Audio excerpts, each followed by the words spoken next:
Hello, dear chess friends. Welcome to Batumi, Georgia. We have Women European Championship here, and the last round. Last round, the time goes quickly. You know, I have a feeling like we started yesterday, and well, we are already to the end. So we are your host, Grandmaster Valerian Gaprindashvili, and Women International Master Sandra Djukic. Hello, Sandra. Hello, Valerie. What we can expect from today's round?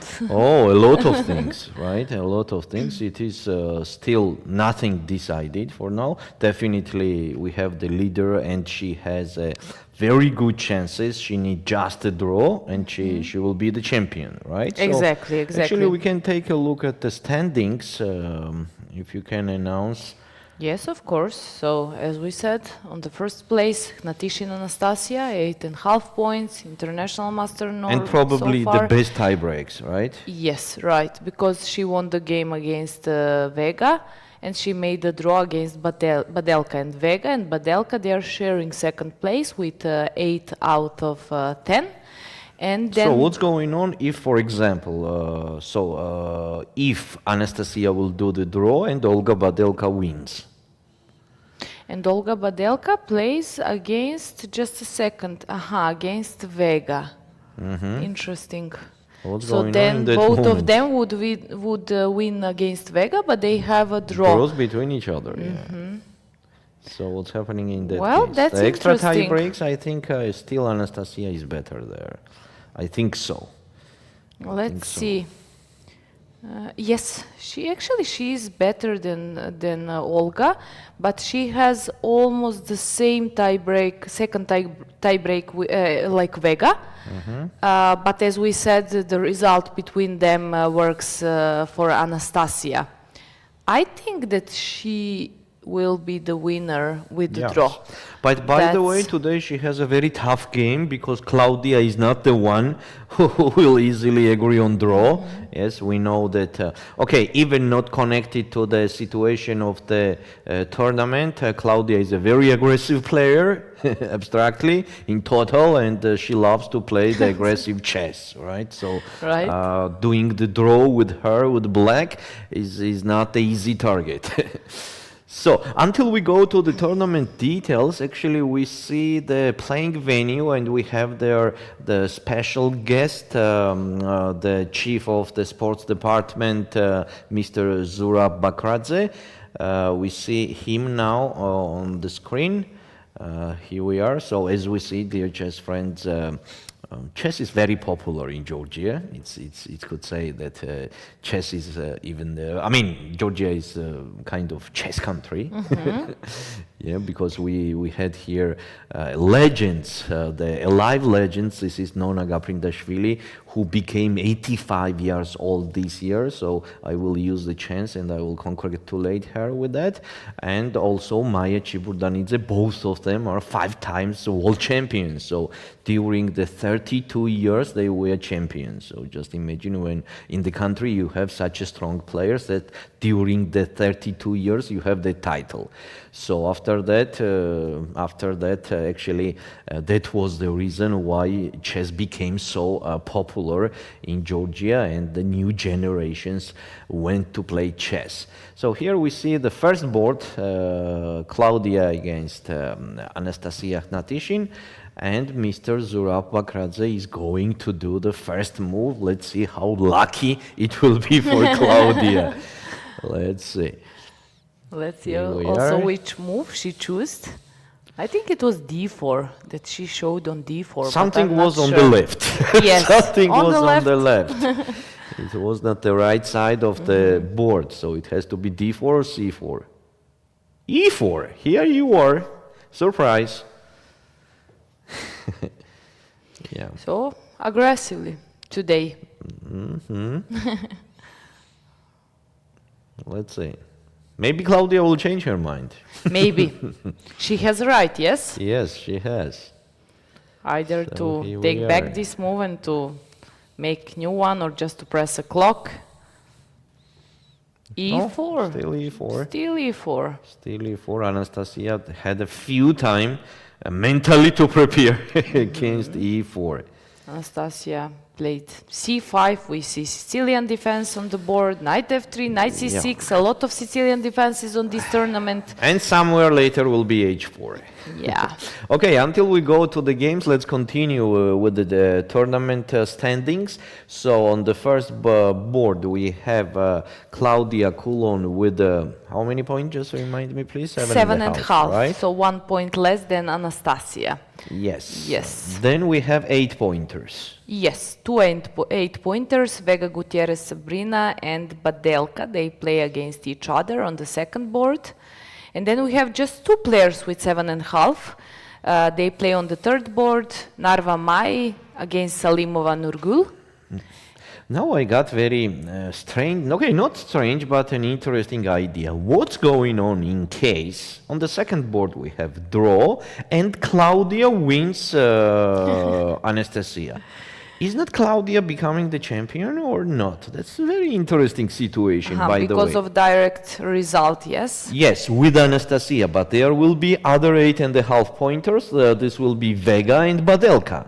So she will share first to fourth, right? It will be Claudia, Anastasia, Vega and Badelka. So why am I saying that, that option? Because on the second board, it is quite expected that there will be draw.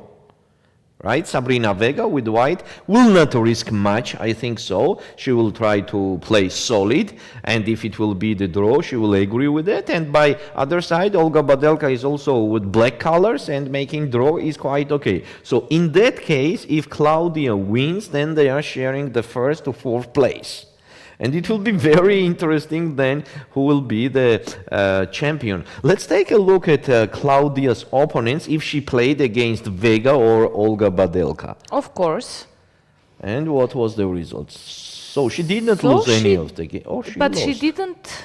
She lost the first game. She lost the first game, but she didn't play against Badelka either against Vega. Vega, yes. I'm just trying to double check. There are 11 rounds. She's playing on the first board, so somehow it was expected that she played against at least one of these 2 names we just mentioned, but she didn't. So. Okay, what about the regular tie breaks after the 10th round? Could you please go there? Let's see how they look like. So. With 8 pointers, Vega, for now, Vega has better tie breaks than Olga Badelka. And then we have Claudia. Okay, Claudia is with the worst tie breaks. Exactly. Yes. But if we have direct result, then it can start. Yes, but what about others? She did not play with others, right, at all. Right. So she will not gain a lot of points from them as she didn't play against them. Yes. So it will be very interesting in that case who will take the first place and so on. Actually, any other place is also interesting how it will be look like. On the same time, it will be very pity who will become fourth in out of 4 players. Right? Right, but still there is something. First 10 place, they will qualify for yes, World that's Cup. for sure. I'm so just talking about the not... top 3, about the medals. So I'm still interested, you know, if Claudia wins, is she a better tie breaks again with against Anastasia as she wins the individual game? That's very interesting. Actually, that's kind of thing that we can check a bit later, and we will be back with news about that with you, because it's very interesting situation, right?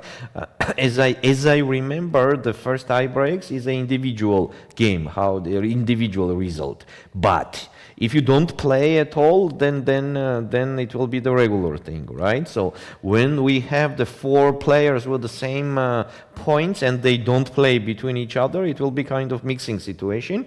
So we will fix it. Find out that if it is possible, because sometimes it is too complicated. So if it is any chance, we will find it out. And there are no queens at the board. No queens at all. Just few moves. It looks like there was not ever. So they played it so quickly. Let's take a look.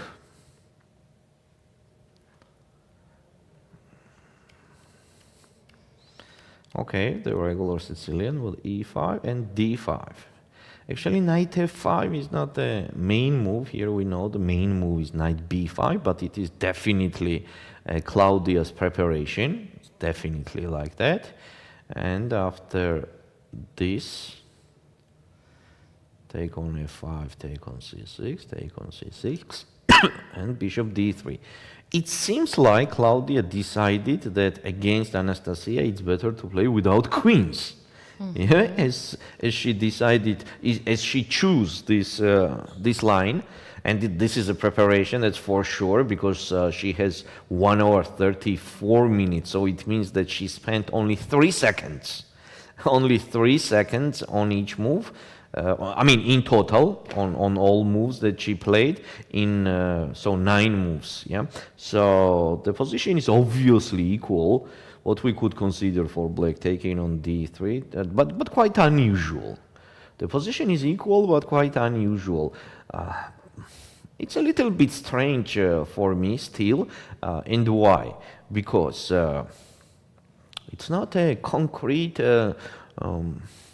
problems that black has to solve here, and why Claudia chose and prepared exactly on that. On the same time, it's impossible to make the preparation. I think so. It's impossible to make the preparation here on each of the opponent's move, that they have a lot of them, a lot of them. So what was the main point of the preparation? The only reason there, I see that she just decided to play against Anastasia without queens on the board. That is also a little bit strange for me, because Claudia using the queen perfectly. This is her strength and the power. So Anastasia took on d3, take on d3 definitely, and then Anastasia could play knight f6, either knight e7 or even king d7. So let's take a look at knight f6. King e2 seems like a best option. What could be the problem here for black? Definitely the c-pawn. What else? But you know, I checked, there are some games at this variation. There has to be, yes. And there are, for example, 5-6 wins for white, and all other games are draw. So I cannot find any single game that black won the game. Yeah, so that's there are almost some games impossible. white won, and then so it could be good choice of Claudia. She's not risking a lot. Yes, but you know, with the points that she has, 7.5 points, maybe her target is only to get in the top 10. Maybe. And she just guarantees, she thinks that she guarantees, if she will do the draw, she guarantees the top 10. But connected to the top places like medals, then she definitely needs to win. And still, maybe she has some chances to be even the champion, but I'm not sure, because she has worse tie breaks compared to Olga Badelka and Sabrina Vega. Maybe she already counted everything. There is no chance of being the champion, and maybe she already is okay with taking just a place in the top 10. Maybe. Actually, let's see. Let's see how it goes. After king e2, so what? I think king d7 also for black seems like obvious, as that pawn on c6 needs support, and king could do that easily. So why to do the castle later? Just put the king on d7. So after that, it could be like knight c3, or, I mean, there are a lot of options. Rook b8 here with black, bishop d6, knight d5. I don't feel...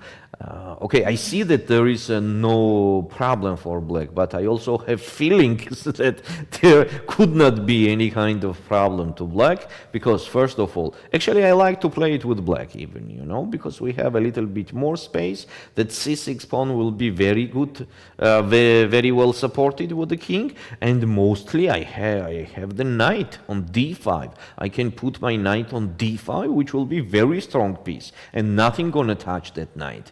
And if you exchange the knight, for example, after knight d5, if white exchange the knight, then it's clear advantage for black. If white will not exchange that knight, then my knight is just a boss there. Yeah, so on the same time, white also have an easy game. White can put the knight on a4, bishop on e3, rook on c1. Okay, so actually it is very close to even draw, not a equal position, but very close to draw. I don't know what to say. So Anastasia somewhere got lucky, but on the same time she used that luck, because sometimes we are lucky but we are not using it. So she used that luck. On the decisive moments, we saw a lot of moments of her where in the critical situations she was doing the best moves. But also a little bit luck. For example, against Claudia with black, having this kind of position where Claudia is okay on draw, this is kind of luck also, you know. So it seems like everything goes to that she will be the champion. She will be the champion. We all know that being the champion is just impossible without luck. Yeah, you have to be lucky somewhere. So I think this is a moment. This is a moment that we see in live. So she played knight e7. Knight e7 also possible, definitely, as on d5 it can go either from f6. Oh no, sorry. Well, she already did long castle. Oh, that's already the mistake. I don't like this one. Okay, not mistake but error. Yeah, because it was absolutely unnecessary. First, I need my rook on b8. Yeah, on the semi-open file, and on d file I can put another rook. Now I don't have a chance to put the rook on b8. So that's one problem. Another problem, king still has to support the c6 pawn, so it was best to support it from d7. Why to lose the time first castle and then play king b7? Yeah, it seems like she's going to play king b7, because if she was going to put the king on d7, she will never do the castle. So it seems like she thinks that king on b7 is supporting a7 pawn on the same time, and maybe she loves that. But the thing is that a7 pawn does not need support at all, because maybe I will push that pawn at all. I don't need the pawn on a7. Also, on the same time, I don't think anything will capture that pawn or attack that pawn. King e2, knight e7, and bishop e3. So definitely the next move will be king b7, and after knight d2, now we have absolutely different thing on the board. No, but I can play knight d5 because you cannot capture on a7 because I have knight f4. So I don't have still to play king b7. Yes, I can just centralize my knight. She will do it now or later. So rook c1, and you know the best move here is king d7. Ah, okay. So she will. I think she will never play right with your idea. She will never play this, and she will put the king on b7. I think so. And in that case, after knight d2, white actually has advantage. Knight c4, knight a5. Yeah. I mean, also e5. Also, the problem here is rook c4, rook a4 later. Another rook on c1. Once you will take on e3, then this is definitely better for white. Very unpleasant position.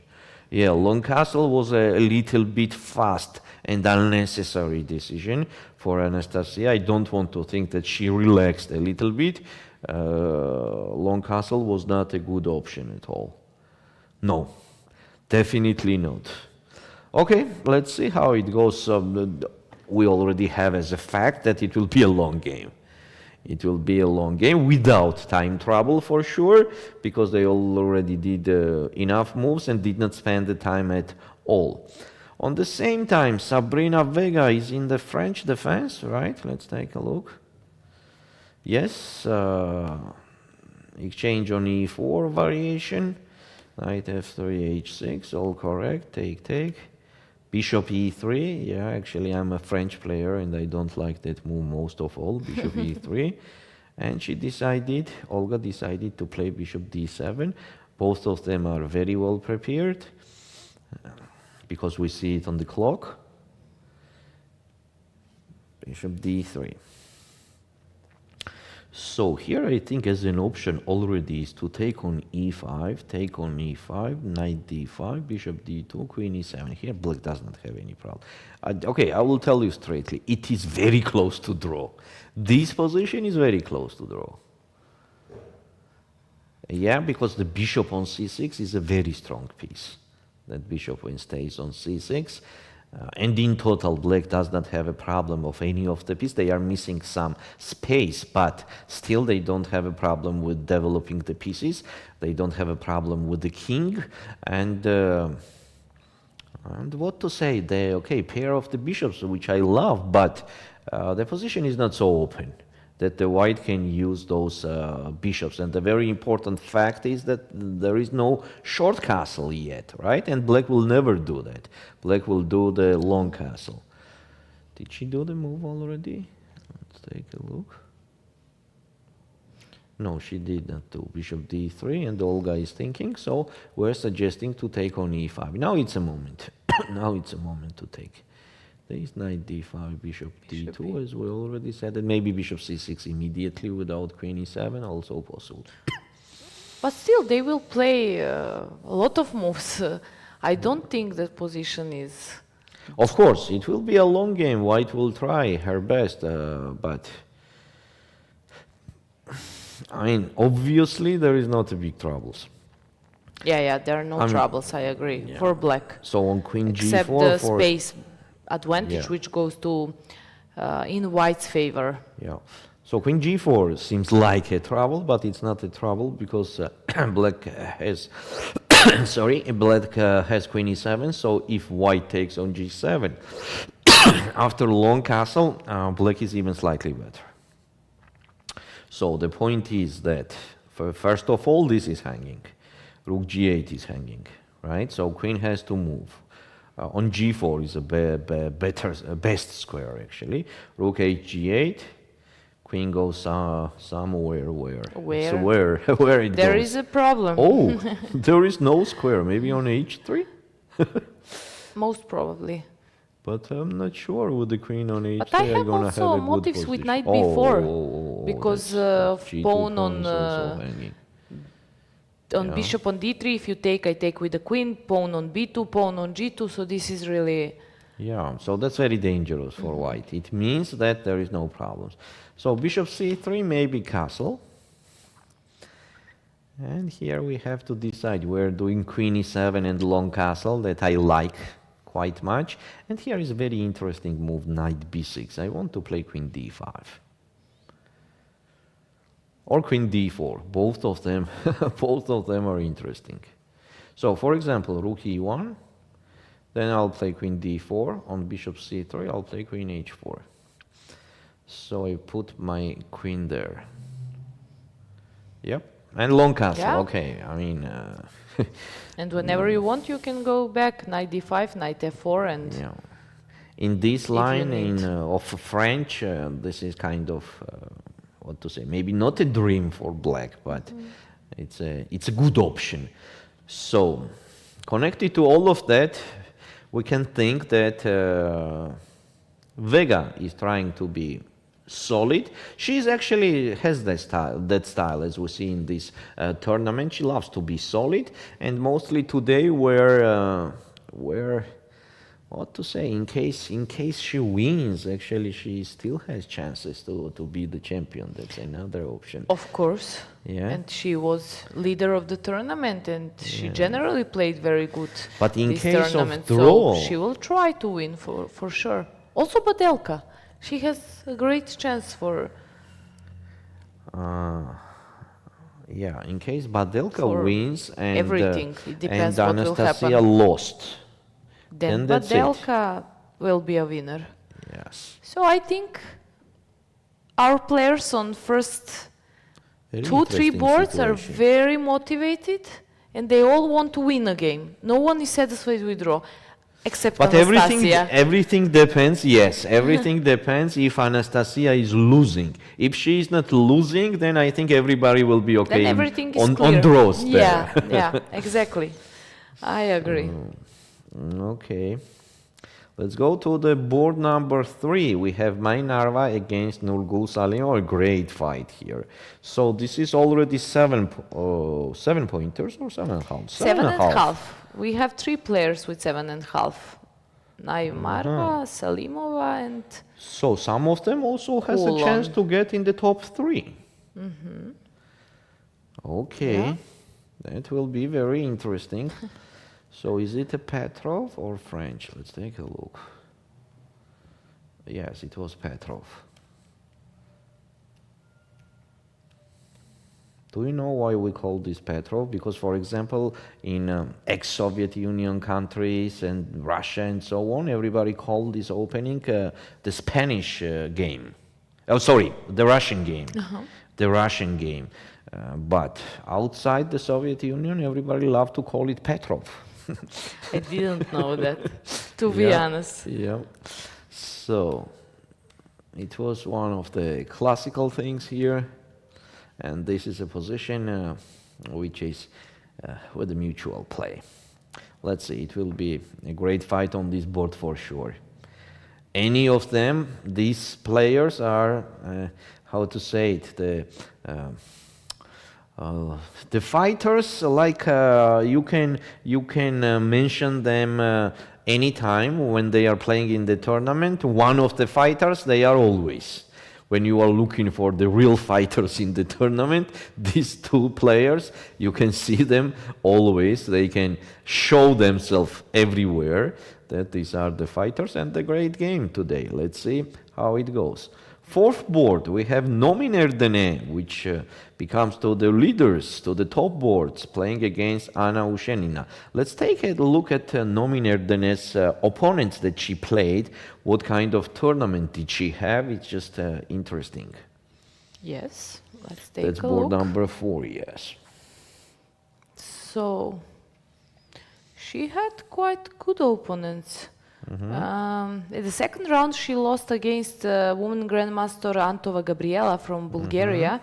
And then again, she lost against Skvortsova Alena from Montenegro. And then she started, actually, she was warmed up after these 3 games, and she made, let me check, 1.5, 2.5, 3, something like 5.5 out of, actually 6 out of 7, yes? 6 out of 7, yes. After the 3rd round, when she had only 1 point out of 3, then she got 6 points out of 7. Yeah. What is her performance? It will not be high, 23-18. She won yesterday against Fataliyeva, Ulviyya. Yeah. She made the draw in previous round, the round before this one, against Wagner, Dinara. And, okay, she won Kesaria. Geladze. Yes. From Georgia. Yeah. Okay, so anyway, very she is solid here. tournament. She is here and trying to get in the top places. Today she also has a very strong opponent. We know that Anna Ushenina is one of the experienced players, one of the solid players in the world, not only in Europe. And this is a position that we have from the opening. It was Sicilian. Queen b6. Queen b6 is a very interesting line. Knight b3 and g6, knight and c4. Okay, Nomin decided to play c4. That's also the option. Knight c3, take on c3. Here, instead of knight c3, I think better was to play bishop e3. That makes more sense. And when the queen goes, then queen d2, and then knight c3 to don't give the chance to black to capture on c3. In case of queen b4 check, which seems like interesting, then I'll play just bishop d2. And then I'll play knight c3. So the point of all of that is that to don't give you the chance what it happened in the game. This thing. Yeah, because it seems like good for black. c5, she did not want to play with the double pawn, so okay, it seems like Nomin Erdene is not in the comfort zone in the opening, because she already spent 10 minutes, and the position is also like without any troubles for black, without any troubles at all. Yeah, this is a position I like black's position, I'll tell you straightly. Maybe it's not an advantage, but I prefer to play with black here, as there is a chronicle thing on the board. This is c3 pawn, which gonna be weak forever. And those pair of the bishops, again, still does not have the objects to attack, and we could not use the power of them for now. But let's see what happens later, because still, the position is with the mutual play. But mutual play for black out of the opening is, yes, it is Perfect. what we want. Yeah. So Eileen Roberts with Margaret Olde. Eileen Roberts lost yesterday a very decisive game against Anastasia Natishin. So today she has to recover and get back fully to the working and fighting mode at the board. This is a position that she has. That was Spanish. Yes, that was Spanish. Okay, d4, take. Bishop e7, queen d3. Knight f6. This is a position. Just castle, I think so. Why not? Okay, mutual play. There is nothing concrete happening for now. It's a mutual play. A little bit out of the basic main theory lines. So let's see how it goes. Nothing concrete for now. Anna Matnadze against Govhar Beudalieva. Anna Matnadze, which got very lucky yesterday in the end, in the completely drawish position. Opponent just blundered the game in one move. So that's a chance. That's a chance. How many points does she have? Anna Matnadze, 7 out of 10. 7 out of 10. 7 Okay, out in of case 10. of winning this game, she will get in top 10. I think She so. will. Yeah, she will. Her tiebreak is not perfect, but still. But the points right are good. now, for exactly, top 10. which is very important. Yeah, she's on 13th place now, but Yeah, she with will win, a win, yes. she will qualify. And On the same time, somebody there will be already qualified. That gives extra places to the tournament. I mean that, okay, top 10 is qualifying, but if somebody is already qualified, then that place goes to the 11th player or 12th and so on. So in case somebody wins here on this board, definitely is getting in the top, definitely qualifying to the World Cup. So it will be a very tough game. This is what we have for now. We have a very classical Catalan with the, no, not Catalan, maybe. Let's take a look. it looks like Yes, it is. the clear Catalan. I just thought maybe it goes to the Queen's Indian. But okay, yeah, this is a position which slightly more promising for white, but still nothing special is happening for now. So for example, on knight bd2, there is an option of playing f5 with a very long, complicated and tough game. Nobody knows what's going to happen there. So it will be a long game. What white should do with the bishop on e1? Usually, when we have this type of position, this bishop goes to b3, bishop b2. Either we try to trade it with bishop a3. Yeah, It's but not on the same time, it has some idea that the king side is very well supported with that bishop, and looking on the queen side, in case white need to play b4, it is supporting that also. So there is a bad and the good sides also of that move. So let's see, slightly, maybe still, again, slightly, for example, b4 is possible here immediately because of that bishop e1. Yeah, we can play b4 immediately, and in case of taking on b4, take on b4, take on a1, take on a1, and if you play bishop takes b4, then after knight takes e4, bishop b1. if you play bishop e1, then knight eg5, and losing the game, actually. That's interesting. Yeah, that's interesting. And in case of taking on e4, then bishop takes b4, and the f8 rook is hanging there. Yes. Yeah, so here is kind of quick answer on your question, that in case of a3 and bishop e1, that b4 is easier to do. So let's see. So it will be a long game, and it will be definitely the great fight there on that board. She played knight f to d2, so we can just Knight say f to d2. yes. That's a little bit strange for me, but maybe she's doing that against f5 to have f3 or what? Yes, but it is quite dangerous as f4 is immediately coming. Yeah, f4 is always dangerous when f3 comes. We want to play e4, but so bishop then on otherwise, g2 is stuck for a time. Then what's the point of knight d2 if not f3? It has to be. I'm also trying to find out. Maybe knight f1 and then f3? That could be. Exactly. A little bit too passive for me. Everything, just look at the first and second rank of white. Okay, but actually Anna is also a creative player. She loves to do a little bit strange things for the opponent, but with the deep ideas there. So let's see. Let's see. Definitely it will not be the easy game for any of the players on this board. Let's go ahead. Olga Zimina against Nadia Toncheva. Tonchev, we didn't see her for a while. Yeah, and this is a Slav defense. I don't want even to go how it was happening. It has to be Slav defense with slightly better position with white, and also a very slow and the long game will be here. Nothing concrete happening for now. Then Stavroula against Monika Sochko. What a pair we have here. What a pair we have. Stavroula, welcome back. I want to say that. They can easily play on the first or second board of the last round, yeah? Yeah. We can easily see that. But this is sports again, you know, this is chess, and for now in this tournament they are ending up the tournament on the board number 8. Okay, it happens. It happens, and we have two very famous moves of the tournament here. Knight on g6 and pawn on h4. Both of them. We have both of them on the board.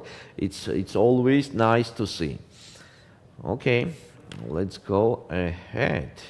The position is slightly better for Stavroula here, but without any concrete things happening. Next board we have Bella Khotenashvili against Yosha Iglesias, and Bella played her usual, how to say it, structure with white, or the g3, b3, a very mutual play. Also nothing concrete. Meri Arabidze, Fiona Sieber. Also very usual for Meri to play the Sicilian with the opposite colors. So here also the mutual play, nothing special. A long game, a slow game. Dinara Wagner against Polina Kobak. That's interesting what's going on here and how it was happening. Let's take a look, dear chess friends. So d4, d5, c4, e6. Okay, it seems like all good. And e4, this is a interesting line. Check, queen takes d4, wow. Take on b4, queen takes e4, okay, bishop e2. Knight a6, here queen g2 is also an option with a very complicated long theoretical lines. Knight a6, bishop c3. Bishop c3 is not the best here. In which position you believe more here? Would you rather play as white or as black? It's very complicated position. I don't like it either. And it's very deep analyzed. I will not we play. saw also the game. Yeah, I don't like it Nakamura to play with played, I think, as black and. I don't like to play it with any of the colors. Me neither. I'm d4 player, but. Yeah. So it seems like bishop a5 is a main line here, but Dinara Wagner decided to play bishop c3. So after bishop c3, it was f6. Knight f3. Okay, castle, knight d2, another strange move. Okay, seems like Dinara was not prepared on all of that, because first of all, we know that she's not spending a time at all in the openings when she is well prepared, and for now she already spent 10 minutes. It means that it's not a preparation, and on the same time she's doing not the best moves. Knight d2 is not best at all here. To fight for initiative is necessary to play b4. It was much better to play b4. to get some space, you know, to play To restrict aggressive. the knight and because knight d2, okay, but then bishop f3. Yeah, it seems to me black is just pawn up. okay, still there still b4 is you have to do if you want compensation. some. Yeah, of course, of course. It's not so clear Rook like d8 there was is. not the best move here. It was much better to go in defense with queen and then push e5. That I like. Then, you know, everything is under the control. e5 is on the board and we're pawn up. We're pawn up. But with the queen on f4, you know, keeping the active pieces while the opponent has the initiative is not kind of logical, you know. While the opponent is having the initiative, you have to try to stop his initiative to improve the weaknesses and the objects that you have that the opponent is attacking. So in this case, to keep a very active pieces on the board does not make any big sense, abstractly. So what is then queen on f4 doing, right? So it's better to use that piece in defense more than in attack. What are we attacking with that queen? Nothing. Or what we gonna attack? Exactly. Nothing. So just put the queen on c7. Okay, she decided to play rook d8, and here Dinara is thinking, Which I is think also still kind of b4. logical move. But b4, yes. b4. And b4 will come. I think she will play b4. she has to do b4. If she will not do b4, then what to do at all? Yeah. Then where to attack? On the king side, she is pawn down. So that's the only place to. And mostly she played knight d2 and bishop f3 exactly for that. But it will be a tough game for Dinara. She is already out of her comfort zone. So let's see. Comfort zone, I mean the perfect preparation. You know, perfect preparation. We saw a lot of games where she has more than 1.5 hours for the first 10-15 moves. Okay, let's go ahead. And whom we have there? Alina Bivol against Elina Danielian, which is, I don't know what it was, like a tragedy yesterday in her game. Yeah. Yeah. What to Few say? tragedies yesterday. Yes. Also Khotenashvili. Yes, also. yeah.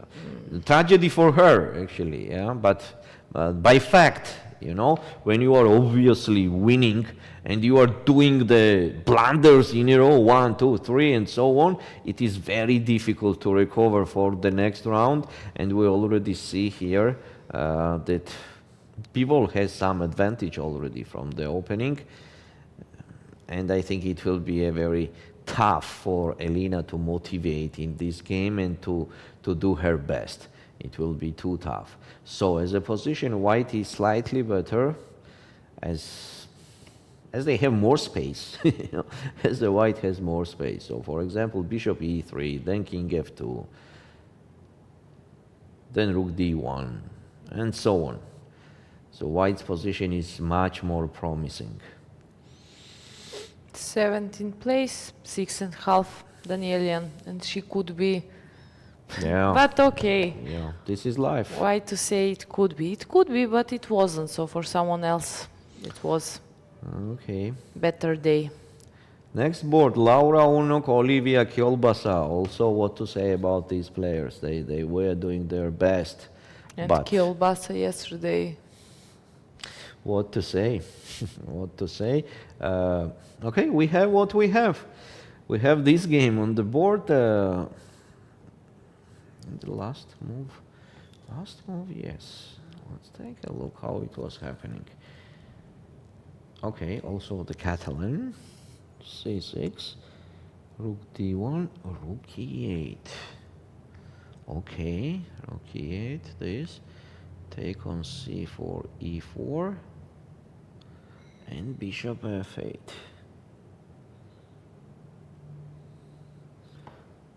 Not sure about bishop f8 move. So the problem is that we have no e5 for black, right? Because in case of e5, we just take, for example, take, And bishop and f4. bishop f4. Rook e6 and e5. E5. Game over. Game over. So Friends. there is no e5. If there is no e5, And it that's means the that problem. we have to move the bishop. But It's main f8 motive. is kind of too passive. Maybe on b4. And that makes sense to put it on b4. f8 is a little bit passive. So now after e5, knight, sorry, knight d5 and knight g5. There is what no should we knight do? f8, so we have to Yeah, react with there is pawns. no knight f8, yeah. So in case of g6, H4. then the move of the Let city. me guess. That's a local move. This move is from Georgia, Batumi. As it was born here. Yeah, this is clear advantage. This is clear advantage. When we already have the object to attack on the king side, the pawn on g6, so that's a problem. So then it was even better to put maybe bishop on e7, that in the same case there is no knight g5. Or even in case of bishop b4 that I suggested to do, after e5, knight d5 and knight g5, there will be knight f8.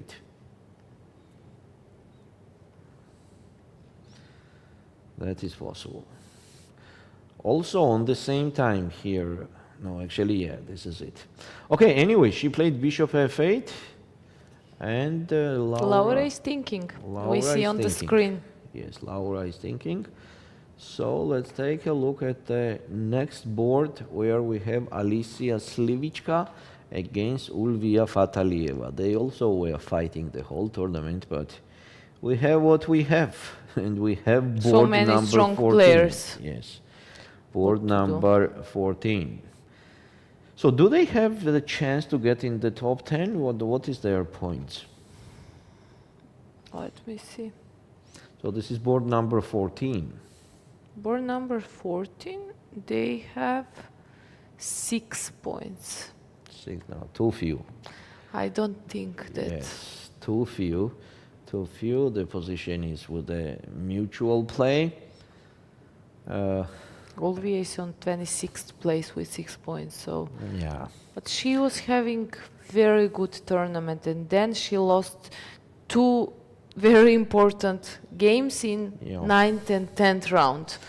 So That's correct. I guess also she had very tough games. She was playing till the end. Yeah, and that's true. That's each true. game was like 5.5, 4.5, 5 Hours. hours. Yes. That's So- correct. That's correct. Okay, Sandra, we already reviewed the top board, so we can do the short break now, and we will be back soon. So stay with us. with us. Stay turned.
Hello everybody, and we are back. Batumi, Georgia, European Women Championship. Me, Valerie and Sandra with you.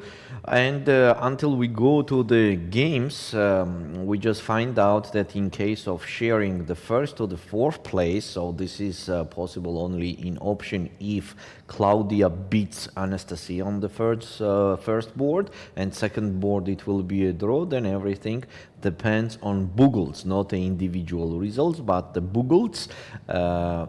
I talk about the tie breaks, of course, and in that case, the Bugles for now, the best Bugles is for Anastasia and Sabrina Vega. So it depends everything how their opponents will play the last round.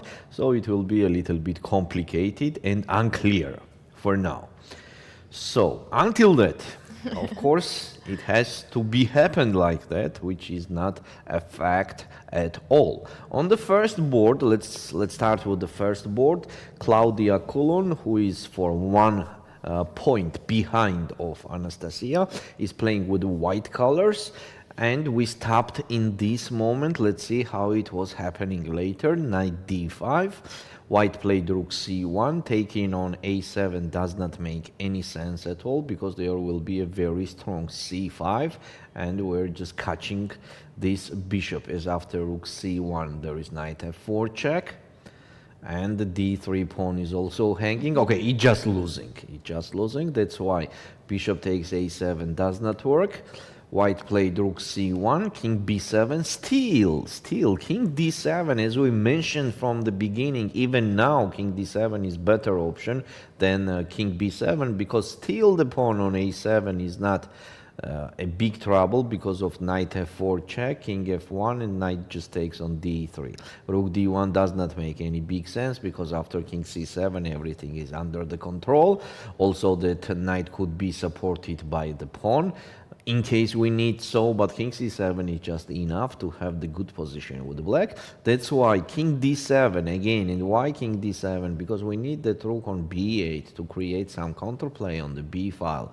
Instead of that, after rook c1, Anastasia played king b7, as we are mentioning that as once she played long castle, it means that she is going with the king on b7 that she did in the game. Knight d2, bishop d6. Knight b3 was a bit early, maybe, to play this. Knight c5, check king a8, knight e4, king b7, and rook c4. Maybe that was not the best plan for white, and maybe it was better after knight c5, king a8 to play rook c4. But still, it's not like a concrete game, and that's why white can do however they like. I mean, they can improve the pieces however they like. So maybe bishop b6 is the most obvious move here with black. And rook ac1. Okay, maybe obviously the position is not a big advantage for white and any special troubles for black, but you know, from the practical point of view, it is quite difficult position to play right now for black, as black does not have a counterplay, the real counterplay, and they have the weakness on c6 versus the d3 pawn weakness for white. But the difference is that white is attacking already that pawn, and black does not have a chance to attack that d3 pawn ever. Second board, you were right, actually. What We'll see what there? happened in meantime. I think What a black is drawish even position. better. It's drawish position, but What a drawish position. I really like Yeah, now black's the position. important thing is that taking on b7 will be very bad because of queen takes e5, and after king f1 just castle. And, Rook b8 is coming, and black rook has a d8 big and- advantage. So Vega has to play queen e2. Queen e2, rook d8, very important rook detail. d5 threatens. Or maybe even long castle. Let's do long castle. Yeah, just to bring rook on d8. This Yeah. way or the other way. Rook d5 is a threat. So castle, maybe rook d2 also, as well. G3 is very unpleasant move for black. G3, and we could not hold the queen on the diagonal. That's a I problem. missed that move. That's a problem. And okay, then it's draw. Then it's actually draw. If we could not use that fact. So the point is that in case of white is doing castle, there could be rook d2 or even rook d5. Very unpleasant move. Attacking the e5 pawn. And in case of Just what? bringing I don't one know. of rooks to e1, and it's more logical rook f. Rook Usually F1, we want, there will be another but trouble then also connected there is to rook d2. Immediate. Exactly. Yeah, this is trouble. This is trouble, so that's why g3. That's why G3. That's why G3. And so maybe queen D4, attacking the B2 pawn, and on C3 to put the queen on C5 to attack that pawn later, and in case of castle to play rook D5 with tempo.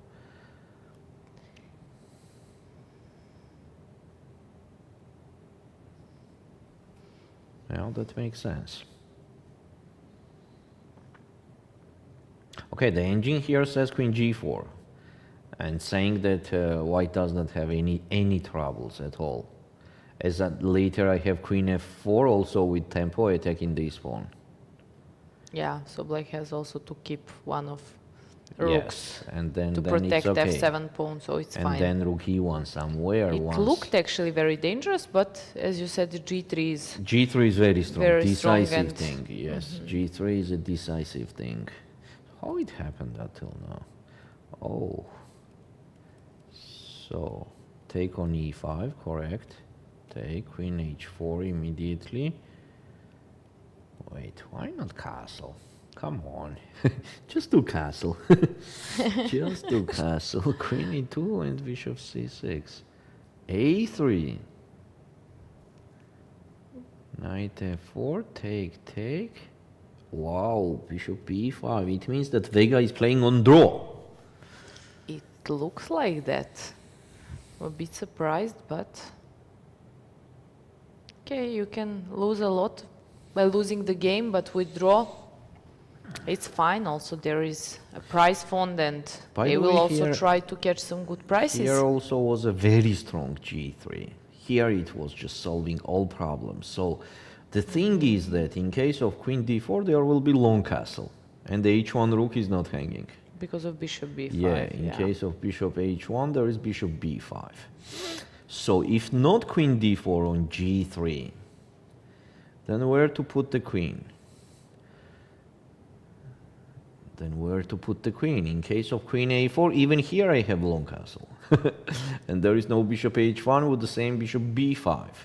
And in case the queen goes on G5, then we can just simply play F4, then move the rook and do the long castle. In case of queen F3, here just rook F1. Yeah, G3 is not so obvious move, as rook is still on H1. It seems it's easier to find H4 than G3. Yeah. Bishop B5 was a risky move, and now she felt that. Now Vega felt that something is not so good. And now she has to find out after queen E2 here, she has to find out that after castle there is G3 move. I mean, after the long castle, there is G3 move. Because if there is no G3, then it is big advantage for black. Oh, unpleasant position. Unpleasant. Now she has to do the concrete, correct moves. Otherwise, Olga Batylka is there they are ready to create the problems and to win the game. Okay. She will take her time. Now I think it's a moment to take the time. But queen E2 is the only move. It's so obvious that queen B7 doesn't work, really, and you have to stay and to protect pawn on E5. Also, queen E4 is also unpleasant. There is queen C5. That's another option. That but there is... Could be. I don't know. Could be. I can just play queen E4 check and then to think. And maybe now rook D8 doesn't work. Rook D8 possible, but I'm not losing. I mean, as an option, because what is she thinking about? She's thinking about that, I think so. Queen C5 or queen E2. But here, obviously, after long castle, it's a big advantage for black. In case queen takes on A7, there is just queen C2. Queen A8 check. King C7, Queen A5 check, King B8. All set. Now rook d1 is hanging, b2 pawn is hanging. No, okay, I Rook mean, this d2 position is is hanging. just It's just so losing. powerful for black. So white does not have to take on a7. White has to play rook e1 in this position. And on queen f5, for example, here we are. The local guy appears. h4. And then rook h3. Here we can fight. Fight back. Local guy. Yeah, local guy is always there. Here is some chances to survive. No, maybe not so good for white. No, not the best position. Definitely, it's not the best position. But on the same time, definitely, it's not losing. Okay. Let's go to first board once First? again, and then Okay, yes, let's go to the first board. bishop b6, the move which you recommended, but then I don't like how Anastasia is doing today. Yeah, that's not her style. Maybe too high pressure, you know. It's too high pressure. And just imagine how comfortable position is this for white. Just super comfortable. Now bishop c5. Oh, that's a thing. What's going on after bishop c5? I'm forcing black to capture on c5. Otherwise, I'm gaining the pawn. Yeah? White is gaining the pawn if black will not capture on c5. Just simple thing. Attacking the knight. If knight goes, then I will take on b6. No, you're not. I have knight f5. Yes, but on knight f5 there is g4 also. Very very strong. I yeah? thought I'm so smart. Yeah. Knight f5. After g4, it's just even worse. So it means that black has to kill. Now it's a different thing. Now it is absolutely different thing. Knight c5 check, king a8, rook e4, for example, and f4. Yeah, and oh. This is Very really tough concrete. position for black. Concrete thing Really started. tough to play this position. Yeah, the concrete thing started. Engine gives that white is slightly better, yes. but also it it's is very a fact. comfortable for white. Yes, this is what I wanted to say, that it is very comfortable. It's not necessary to play rook e4 at all. We can play b4. Then put knight on b3, knight on a5. This will be very unpleasant. Knight on b3 and knight on a5. But I will also put my knight on d4 somehow. Somehow, yes, but how? So, for example, Let me if knight check what's the f5 problem with that immediately, knight then knight f5 b3, move. and you are... Why? you- Okay, knight b3 also controls. Yes. You Yeah, are yeah. forced There to is go actually back. no time for. There is no good So timing maybe for rook knight f5. d6. That's the problem. And if knight f5 doesn't work, if I cannot catch d4 square on time, then it's a problem. Yeah. Maybe rook d6, yes. To try to make pressure on d3 pawn and at the same time to control c6. But now it's just an amazing idea that this iron guy, iron friend With is d4. suggesting take, Knight. and king d3. king Just d3. killing the pawn. Oh my god, what is that? I will never think about that. So knight d5, just a3. Rook e8. And Yeah. just g3. If not rook e8 and knight f4 check, then king c, that's crazy. That's Because absolute- there I is don't rook believe g1 in and that. rook g7. So I'm not afraid of Understood, knight but g2. That's something unreal. That not for human. And the 8 rank is always problem Yes, with the it's a king on problem, a8. it's a But as problem. you said, it's just not Yeah. easy to find It's this for idea. machines. Yeah. So this is a position, but it seems like bishop c5 is quite interesting move. By the way, what about knight g5, dear chess friends? What's going on here? Tell me, please. What's after knight g5? Rook df8? Seems like rook df8. Oh, that's very unpleasant move. So in case of rook hf8, I'm not sure what's going on here. Take, Rook h8. take, knight Knight g5. g5. Take on h2, otherwise what? Take on f7. And Yeah, and take on e5 and take on c6 and yeah, it take. it will be kind of something, I mean, okay, something up. maybe bishop It will be something e3 up. somehow as intermediate move, but I don't think it works. I have to keep most probably this bishop for a while. Yeah. Maybe bishop c5 has the most sense. This is very interesting, and black has to know how to You react. know what? It is very difficult to play rook hf8 here with black. So that's why I like this move, because most obvious now for me seems that the black will play this. And in case they play this, then I play bishop c5, take, f6, and knight e6. This is what I want. Yes. Once when rook comes to fifth rank, also pawn on e5 is under attack, so I have to push f6, but then I make this weakness on e6. In case of h6, then in case knight, of h6, knight f3, f6, knight and f3. d4. This is what I wanted. Okay. To capture on d4 with the knight.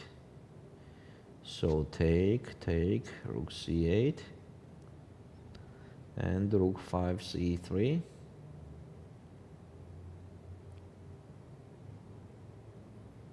Dangerous for black. Yeah. So passive pieces, weaknesses on the board, it is dangerous. And Claudia is a dangerous player. Dangerous player. When she has a threats, then she is using it very well. Sabrina Vega, she did everything. Okay, what to say? She played g3, yes. She played everything on the critical moment, everything correct. Yeah, now she has a very good chances to survive. Yes, g3, she saw that move. She saw that idea, she evaluated well, and now it seems she is solving her problems. So I think before she played bishop b5, she saw this idea. She just wanted to double check everything. Could be. The only strange thing in that fact is that if she saw g3, then why not to play it immediately? If she saw that move, maybe she did not saw and just realized that after bishop b5, this and this, she just realized that she could not take on b7. She just realized that after queen e2 there is rook d8 and not the castle. I mean, long castle and d file, because if she saw g3 idea, then here is much more powerful, that move. Here is even, you know, white is not equalizing. Here black is still equalizing, because I have some space.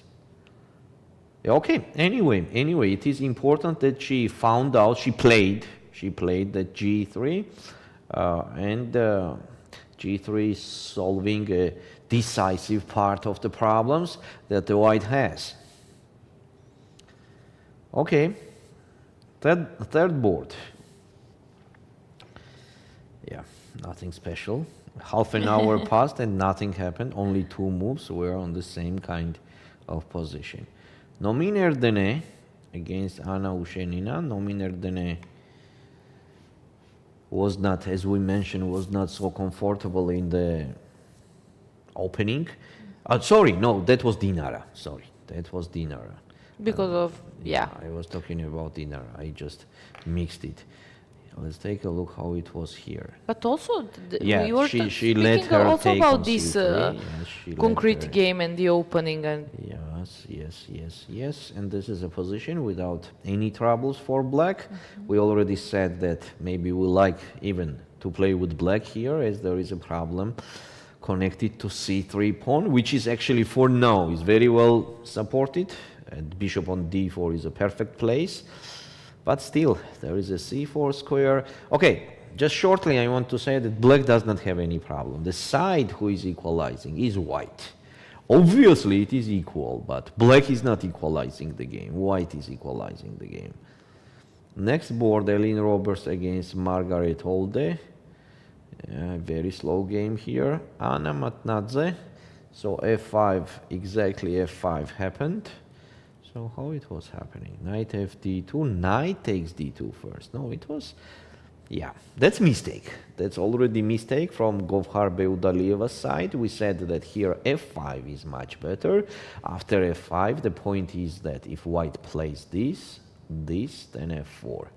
That was a great play for black. Instead of that, Govhar capture on d2 immediately and then played f5. Now it's absolutely different thing. Absolutely different thing. I can at least play e3. At least. She played knight f3, Anna Matnadze played knight f3, and in case of f4 here, now f4 is not so powerful, you know. The f4 is mostly powerful when the white pawn is on f3. This is a very important detail in these structures. So if the knight is on f3, then it's not so powerful because f4 is not threatening anything. Valerie, do you want to see something interesting? 18th Always. board. 18th. Yes. Let's just go for a moment. And Beloslava yes, Krasteva. look at the rook on a5. Wait. Wow. No, from e5, definitely. Yes, it happened, definitely. yeah? Definitely. take But a it's look just how it was interesting. happening. I was trying at So first it was, moment to. yeah, it was was feel just it, a yes. quiet offensive system. And suddenly the actions started after this. Yes. After this. We will see where this rook F4. will finish. Yeah, now it was the necessary to play knight f5 as our engine says. And it was much better. So f4 and rook takes a5. So what's the difference on knight f5? If rook takes a5, then D6 bishop pawn takes is f6. What the heck is that? Bishop takes take f6, and then knight rook takes a5 and maybe knight and is. just take on d6. Just simply, Yes, yes. without any complications. Just this. And white is better. F7 is Yeah. hanging and White is better. So instead of that, in the game was f4. Hanna Kleck played f4. Take on a5, bishop a2, queen b6, king h1. Okay. Take on b2, and this is a position where it seems like black is very good. yes. And why? This is very important detail. On queen d2, there is knight takes e4. Here you are. That's why. Let me see what's happening. That's a blunder, yeah. That's miscalculation. Aha, okay. Rook on a1 is also. Yeah. So if white captures with the knight, then a2 bishop is hanging. And if white captures with the rook on e4, then queen a1, game over. Oh, that's what she missed, for sure. Did she make a move? I Queen don't think d2? she made No, queen no, she d2, didn't. But what to do? what to do? What to do? Okay, You have engine to. says this. But what the heck is that? I mean, Okay, here, rook a5, queen c3. it's big advantage. I mean, it's very big advantage. Two pieces for a rook, and It's very big advantage. So then there is no more move than queen d2. she underestimated giving the pawn on a5 Yeah. because it looks it's just not. The problem is that if queen goes on the third rank, then it will be rook a3. Game over.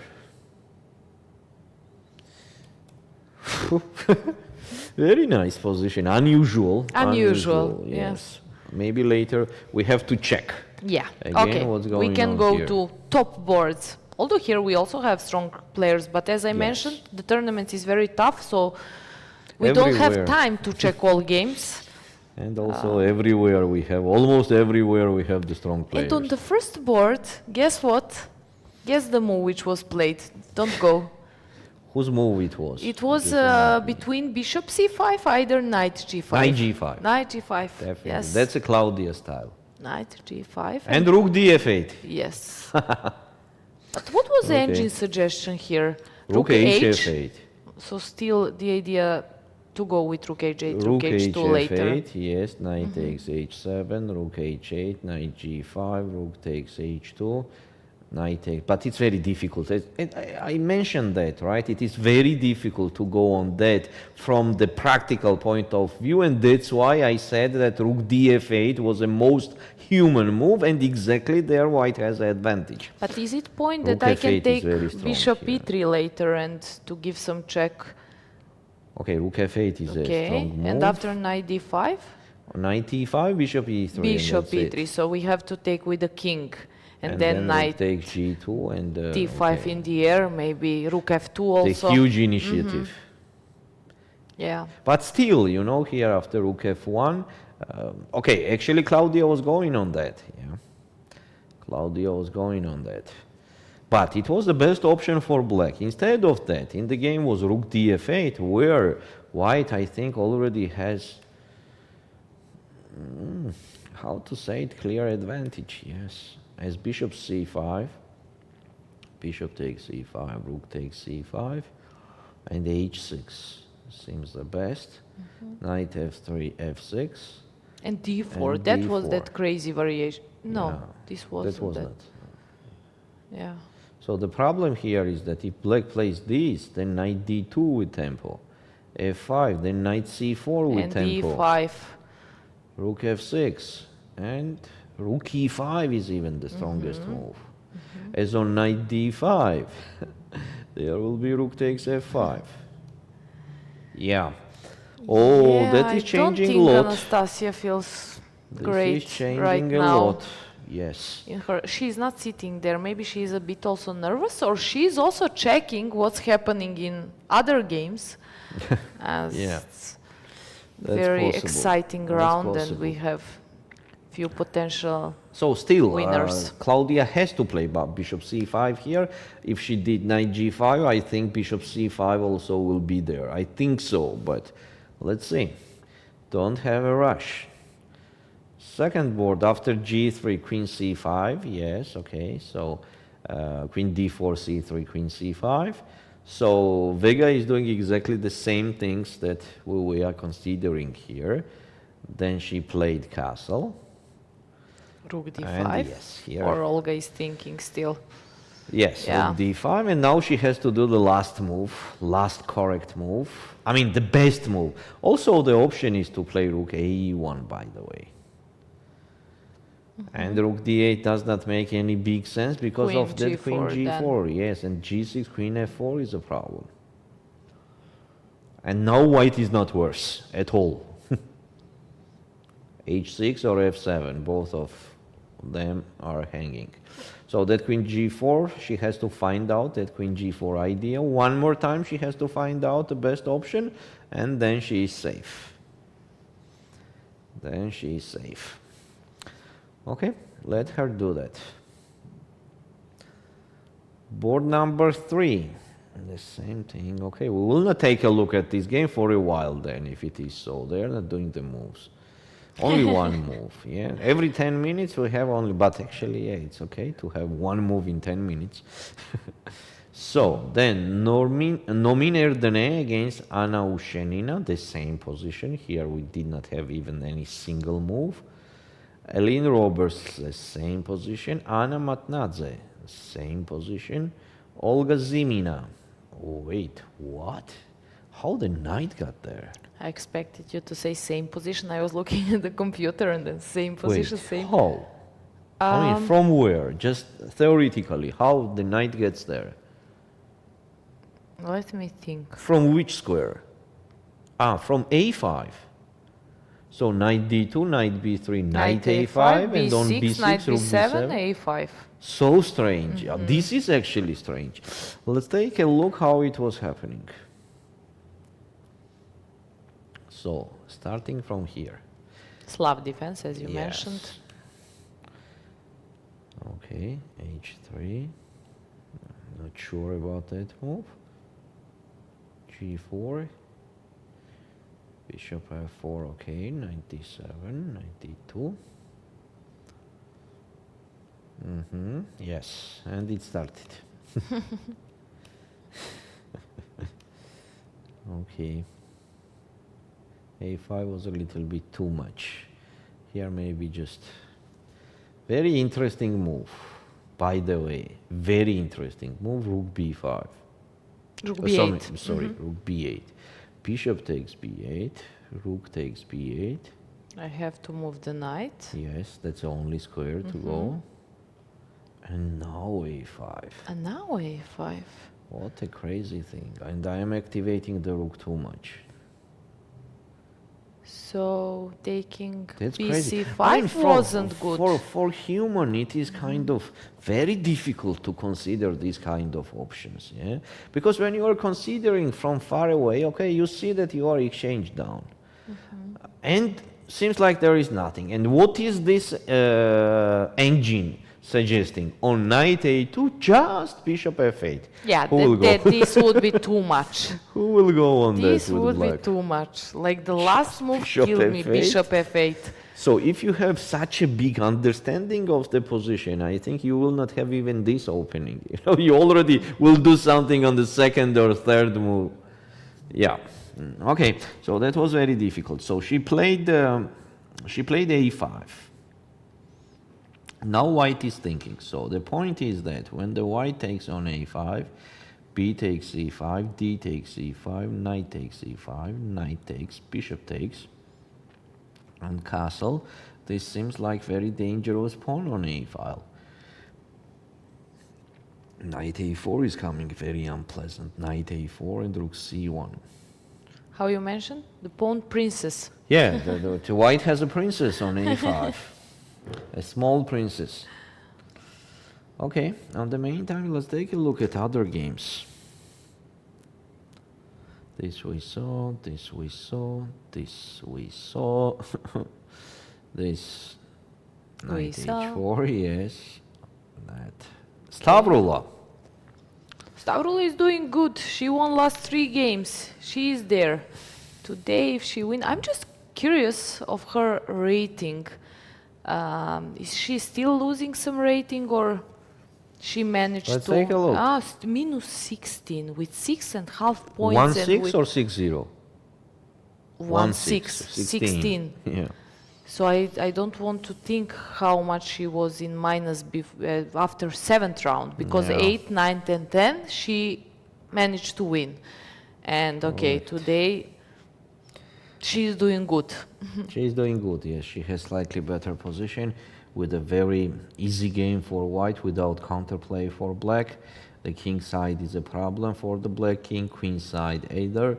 So let's see. Let's see, Stavroula has advantage. Nothing concrete is happening for now, but she has just an advantage. Stavroula, how to pronounce her name correctly? Tsolakidou? Okay, but I have a feeling that on the original, I mean on Greek, it will be like different, a little bit different. It could be not Tsolakidou, but Tsolakidou, something like that. I think Tsolakidou. Maybe with softer. Even Jolakidou, possible. I don't think so. Maybe you're right. I just got used to call her Stavroula, and when I'm pronouncing, I say Tsolakidou. Stavroula is easy, yes. Okay, let's go ahead. What we have I will here. ask her, by the way. Here we have Bella Khotenashvili making her job with that structure that she loves to play, g3, b3. Now she has the clear advantage against Yosha Iglesias. And we already have the result. No, yes. Yes? Which board is that? Board number 10 or... No, wait a second. That's some technical... Where I got it? Why it appears here? No. That's what I had this problem once when you were not here. It's something it was appears like, sorry, from wait a second, and I could not. Something appears from the board 50 or something. Yes. No, we haven't. It wasn't even this round, so. Yeah. So Bella has big advantage. Meri Arabidze against Fiona Sieber, slightly better, nothing concrete. Dinara Wagner with Polina Kobak. The mutual play. Queen f4 again. So we were talking about this position, and we love to see the queen on c7, not on f4. And now that queen gonna be the problem. It will be disturbed a lot of times, so very unclear position. Anna Bivol, and look at this. Elina could not even play today. Yeah. No, I mean different thing. I'm talking about Elina, which is with yesterday's black. game, yes? Yeah, she just could not concentrate. She so could not today, focus here.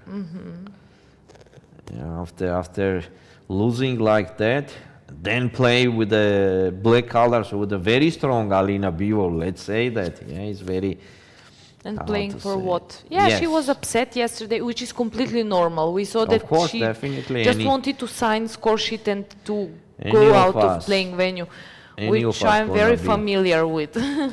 Definitely. Every of us gonna be upset. First board is interesting because Claudia decided to go back with the knight, and I don't know if we are going to see repetition. You mean first Once board? again, yes, which board I said? No. First board, yes. So she played knight g5, rook f8, went back with the knight to e4, and went back with the knight to g5. You So, think it's gonna be the repetition? well, Wow. unless she decides here to play No, bishop c5. What is bishop white c5. risking? White is not risking anything. So, let's see. Okay, if she will place now 94, that's all. That's a third time already, right? Yeah, in our chat someone asked 19 move 97 novelty, what was behind of 97. So it was just to protect a bit pawn on c6 and potential idea with knight f5, which obviously didn't work. I tried hard. And to bring the knight on d5. It's almost the same from f6, either e7, just on e7 was also keeping control on c6, I guess. That's explanation. Okay, let's see what's going on the first board. Actually, I love our operator to take us to the first board, if it is possible, to see what's going on the first board. Let's see if Claudia is ready to continue. Kulon against Anastasia Khnatishin. If she will do the draw, then it will be an extra luck again for Anastasia. You know, it's something unreal. Then we have a winner. Then we have the winner, yes. That's something unreal in this position to be agree on draw with 1 point less. And problem-free position, yeah, risk-free. There is no risk for white here. She could not see bishop c5. How she could not see bishop c5? I mean, it's not like she's wondering if Anastasia will make a draw, so she's trying to ask You know DCD what? because, Okay, of course, for there is a Anastasia very- draw works. Yes, this So is what that's I not, wanted. Why to check Anastasia about the draw? Of course she wants draw. I mean, checking that makes no sense. Let's stay on this board, and with this view, maybe we will see a handshake soon, and I don't think so. Hand or head? Just imagine the head shake. I think Claudia would. No, she's not going to do that. Though. Yeah. She's not the one. Okay, until now I know her like that. So maybe she's changing her mind. Who knows? But until now I know her as a fighter till the end. She was not doing draws even in the worst positions. When she got some initiative or some chance, she was not doing the draw even there. So I don't think that in the position where she is clearly better, mostly when the opponent is playing rook df8, she will do the draw there. But something is wrong, you know, something is wrong. I don't know what, but something is wrong. Otherwise, what else to play more than bishops? I mean, there are another moves also, but... and here you are, yeah.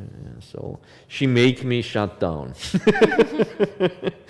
Like, stop talking, I will play. Yeah, just, It's fine, okay. bishop c5 on the board. She just You made can me go like, to another game. stop talking, man. Do your job. Do your job. Yeah, calm down. Yes. So.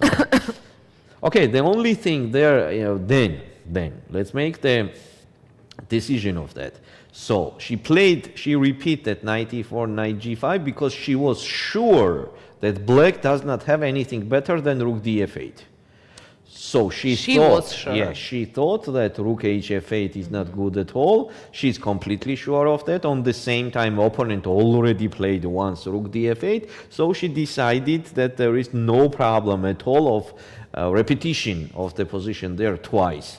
And on the third time, she already played bishop c5. We all know already. We calculate this move. We consider that move. We analyze this move. So I will not do the same now, because we already did quite much on bishop c5. And for now, white is clearly better after bishop c5. Second board, Sabrina Vega. Oh, she is thinking. She is thinking she has... no, she did the wrong move here. Yeah. She did wrong move, a little bit wrong move. She played rook fe1, where queen g4 was much stronger. She played rook fe1, and after rook d8, she still has to play queen g4. Otherwise, the position will be bad. And after rook d2, there is rook e2, queen g4, rook so. d2. There is rook e3. Rook e3, because I saw some threats with rook d1, queen d5, something. Yeah, rook e3 is a move. Oh, and if I play rook d3, rook d8 to d3? It's not already easy to do. It's not easy to do at all. So take queen d5 and rook e1. Rook takes b2 and just take on queen g7. d7. Yes, but it's not, that's different thing. It's not easy, no, dear chess friends, it's not easy at all. It's not easy at all. Rook e1 is a bad move here. Rook e1 is bad move. Rook was protecting the f2 pawn, which is quite important. So if we are putting the rook on e1, then let's put another rook. If we are not doing queen g4. And if the idea rook a to d1 doesn't work. Yes. So why I need rook on a1? Yes, definitely.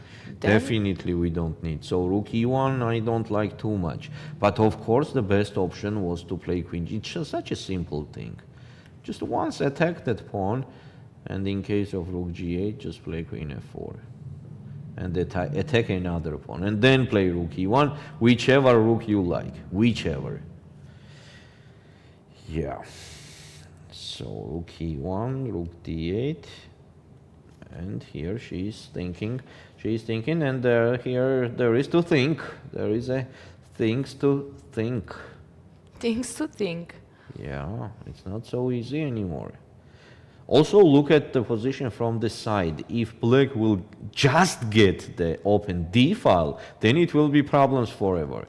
So that's why that queen g4 things was creating the troubles. Now it is very difficult to play queen g4. Just very difficult. It's not an easy thing at all. I think she will play rook b1 here, and she will be in a bad position. But still, it's not losing. Yeah.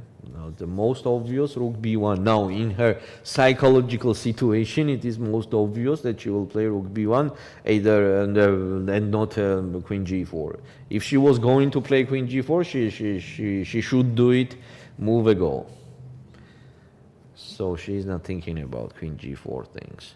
So what's going on here? Okay, let's take a look. Is it so bad? I don't think it is so bad, but okay, rook d2, queen f3.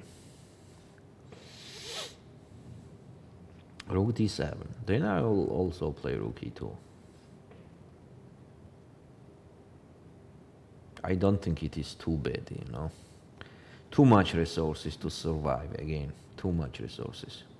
So maybe rook d7 here instead of rook d2 to play prophylactic move. To prevent that threat. But then there is queen g4. She does not want to play, but maybe here she will play. She will play. Yeah? She will play g6, queen g4 at some point. And it will not be too late, I am sure. Just rook e2. Here I'm good. Here I am good. As white also has the object to catch and create the problems, this is f7 pawn. Yeah, just interesting we are good. fact. Kobak Polina is gaining 214 rating points. I was just going through standings, trying to find if there is a player who is 1900 something, and she's 1986. Performance 2448 and gaining more than 200 rating points. And she's playing against Wagner today, so maybe she will increase. yes. maybe she will increase. Okay, so here Anastasia captured on c5, Claudia against Anastasia captured on c5, and now she is thinking. What's going on? Where? Everywhere is the same kind of positions.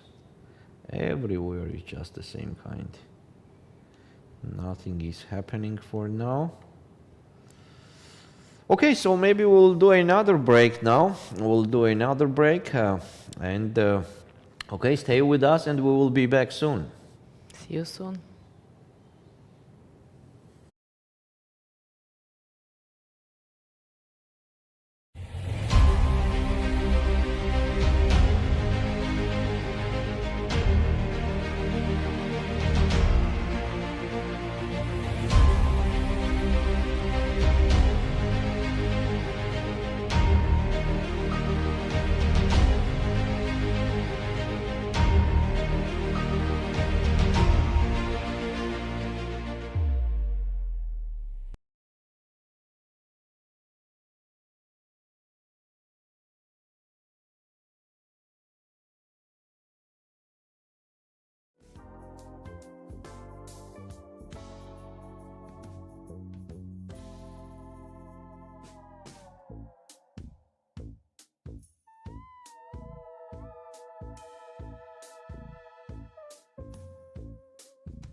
Hello one more time. We are back again. Batumi, Georgia Women Individual European Championship. We are having the last round today and we have a very interesting games.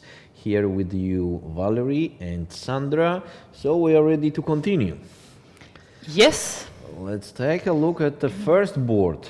First board we stopped here after bishop c5. So in the game happened capture, h6, which is the correct move. But And knight e4. We are considering knight f3, which seems as a better move, and on f6, d4. Exactly this idea seems very strong. Take, rook c8, and rook 5 c3 or knight e6 either.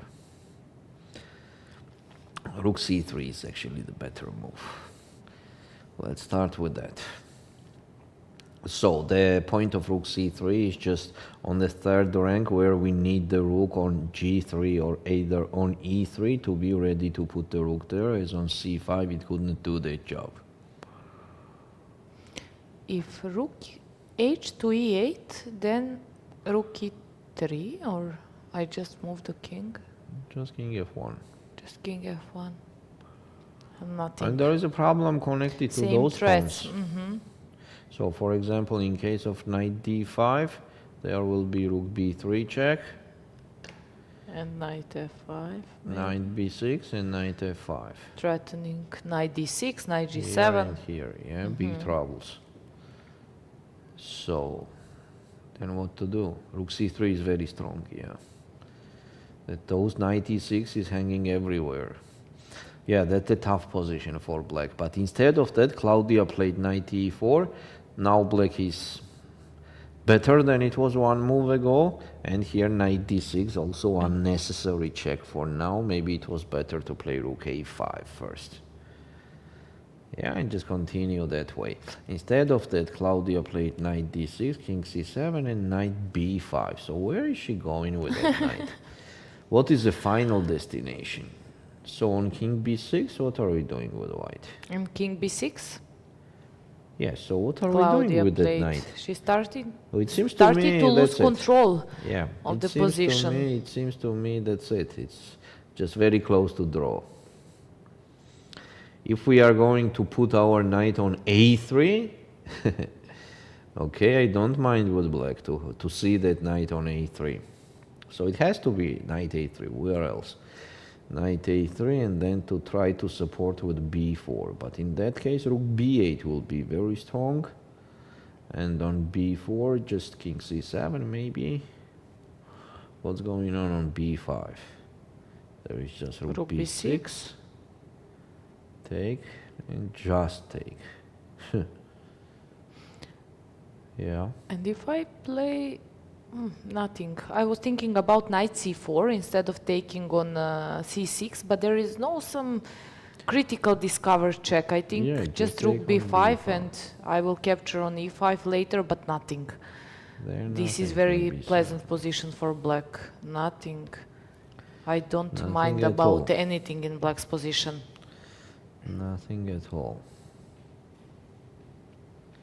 So knight b5, king b6, and it seems like a draw. And in case of draw, that's it. We have the champion.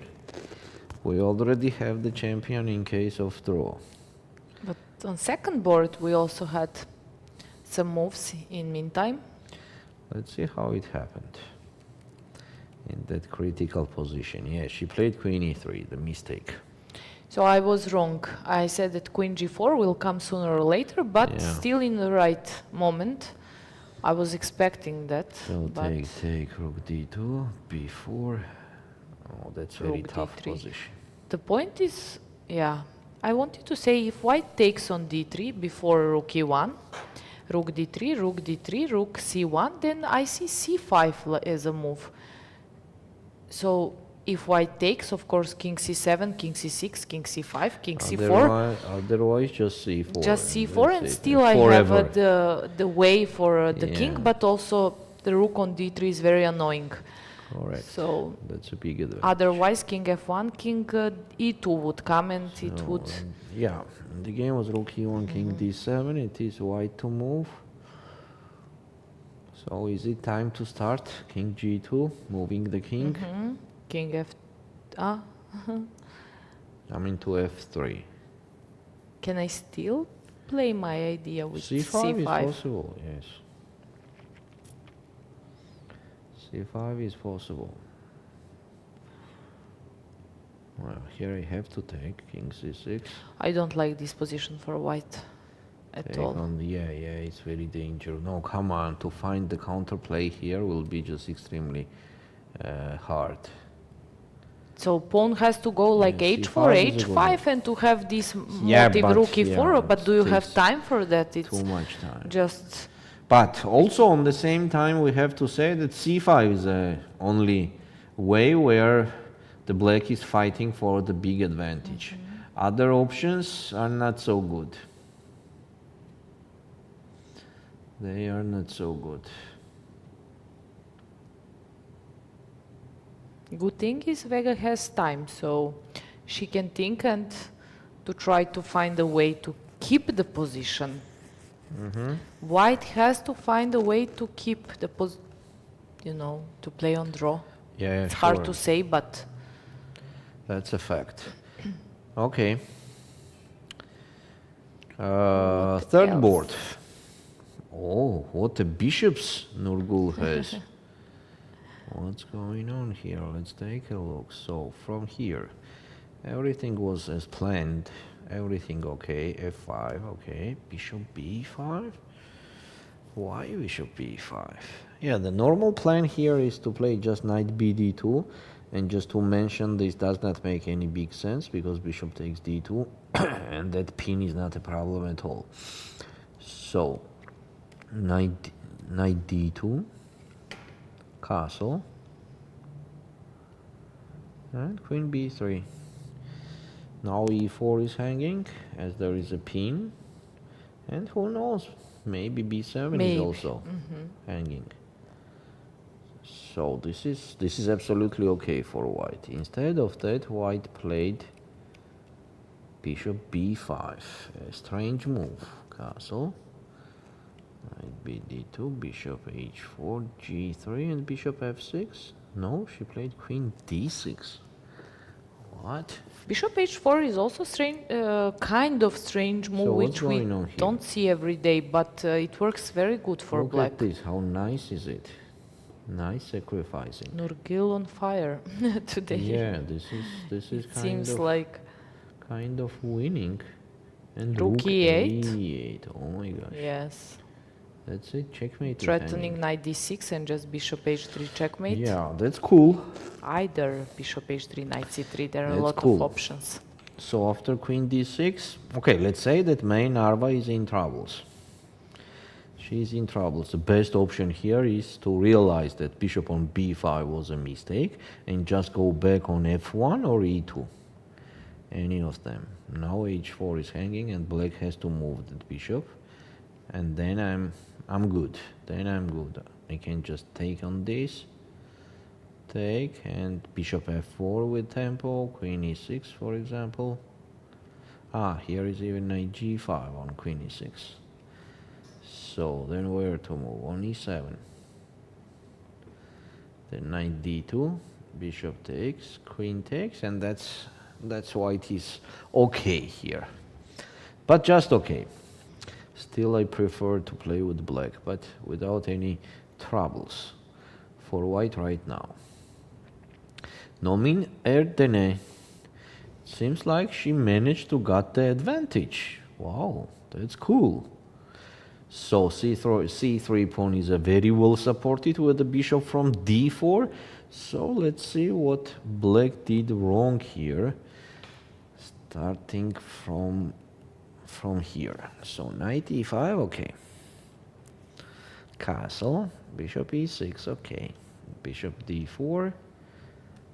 Rook ac8 also okay. And on queen e1, bishop c4. I'm not sure about bishop c4 though. And mostly I don't like that bishop on d4, so maybe it's time to play something like this. Yeah, to attack the bishop. Okay, anyway, she played bishop c4, f4, knight d7, and this is a position. So white can capture here. Capture, knight d2. Queen, for sure. And Queen somewhere. 3 would be nice, but there is rook f. There will be e5 e5. first, and then yeah, this, it doesn't and look at knight e4, and so knight queen e4 has is to also go back. coming, yeah. So queen has to go back, and then e5. And e6 in the air. Yes, it is. f5 is also coming. There is some dangerous Some problems moves for appear. Anna. Yeah. Okay. No, Erdene is doing very well for now. Let me just say that Anastasia played that move rook b8, which wasn't obvious at all.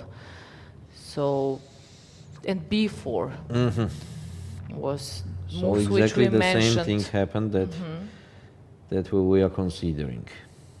And now we were saying king c7, b5, and rook b6, and black doesn't have any problems. It looks a bit dangerous, but actually it's not so dangerous as it looks like. Rook h8, the obvious move is also kind of okay. Knight c4 check, king c7, knight a5, then b4 is hanging. I will not lose this game. So take, king b8. It's very interesting. Anastasia is just 15 years old, but you cannot see at all that, and she's playing for the title. Yeah. And you cannot see, she's so calm. Okay, she's, you know, but her energy is like, she's there and she doesn't have she any... seems as calm as possible. As calm as it's possible, exactly. Very interesting. Let's see. Claudia is thinking, so she is thinking in this position. Or not, no. Wait, it was b4 and now it is Anastasia to move, and now Anastasia is thinking. So as we said, king c7 seems like a best option, but still, if she finds it out dangerous for her, then she can play rook hd8. Now black just have to be accurate to accurately equalize the position. And here you are rook hd8, as we mentioned, king c7 was a little bit unusual move for human, you know, to get in that line, in that file where the both of the rooks are, the opponent's rooks. So rook hd8. Knight c4 is an only option. Knight c4, king c7, and maybe a3 here. But then knight f5 is coming, and that's it. Yeah, since the knight will be on d4, then that's it. So it means that knight a5 is the only move. Yeah, Rook this b4, it seems like this position could happen. That could happen. Take, king b8, rook 1 c2. Okay, then I will also Nothing, I can play rook d7 just to control 7th rank. Here, agreement on draw. Yes. What else could we see here? Let's go to 14th board. Okay, I'll go right now.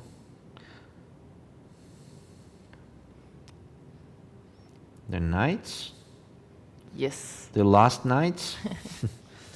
And a huge advantage for Ulviyya.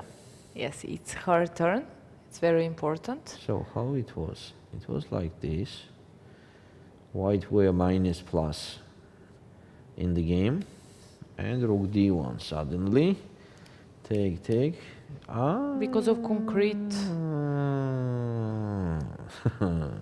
Oops. Knight takes g2. Yeah, and if So the problem is that in case of bishop takes g2, knight takes g2, king takes g2, just bishop g4 is winning the game, and queen f3 is unstoppable, as there is no queen f1 because of bishop h3. Very nice. Oh, it's very nice, and it's very interesting if Ulviyya will see that. Yeah. That's board number 14.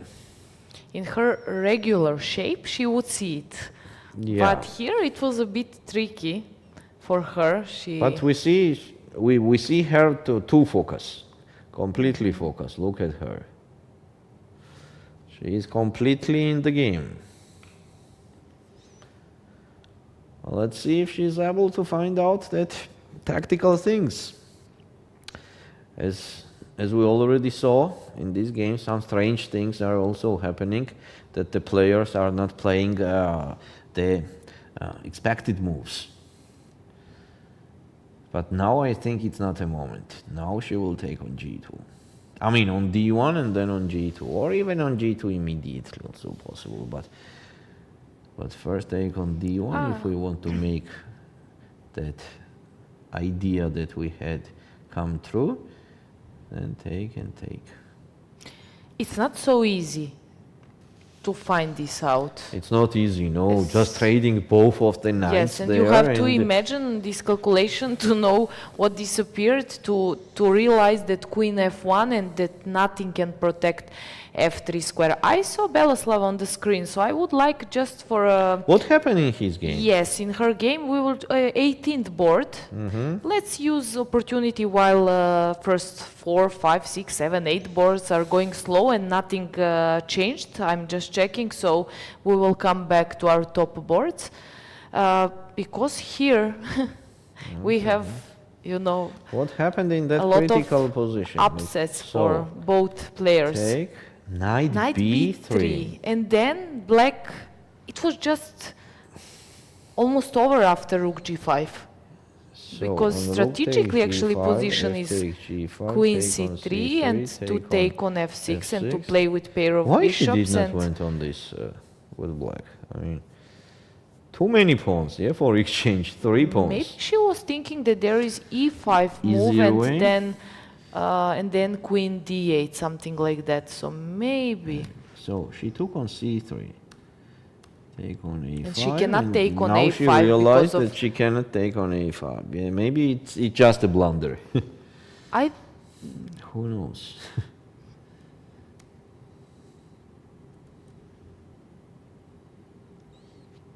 Here instead of queen f3, bishop f6 makes more sense.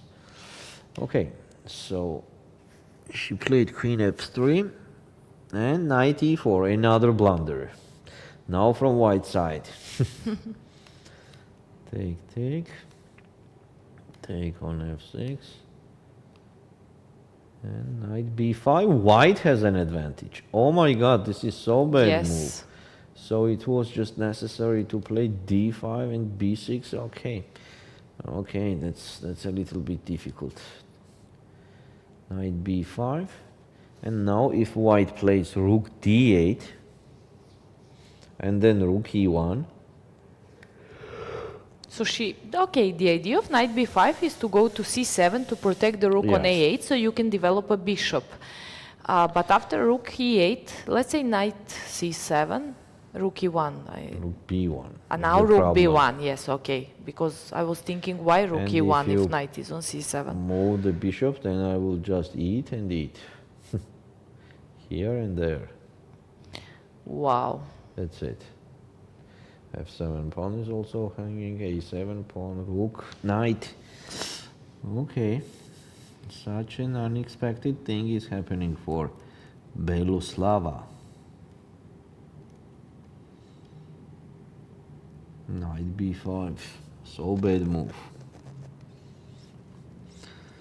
But okay, I understand that d5 was also very difficult to play. So what was the option here? Option was d5, rook e1 for example. Oops. b6 to give up from pawn on Then c6 pawn. c6. But you mentioned, that's why I thought that that's the only way. So maybe first king g7, that I want to play bishop b4. Yeah. Yeah, also this bishop on a2 is not the happiest piece. Yeah. And bishop on a2 is hanging. That's also important thing. Once when you move the rook from a1, Yeah, can. but it was just not possible to take right now. Right now, because of not because of rook this is just an amazing E3, thing. yes. G3 check, game over. So that's why King G7 has multiple ideas. So rook E3 anyway. Knight E4, what the crazy things. Nice. C4, bishop B4. Oh, this is a chess. This is a chess. C takes D5, F5.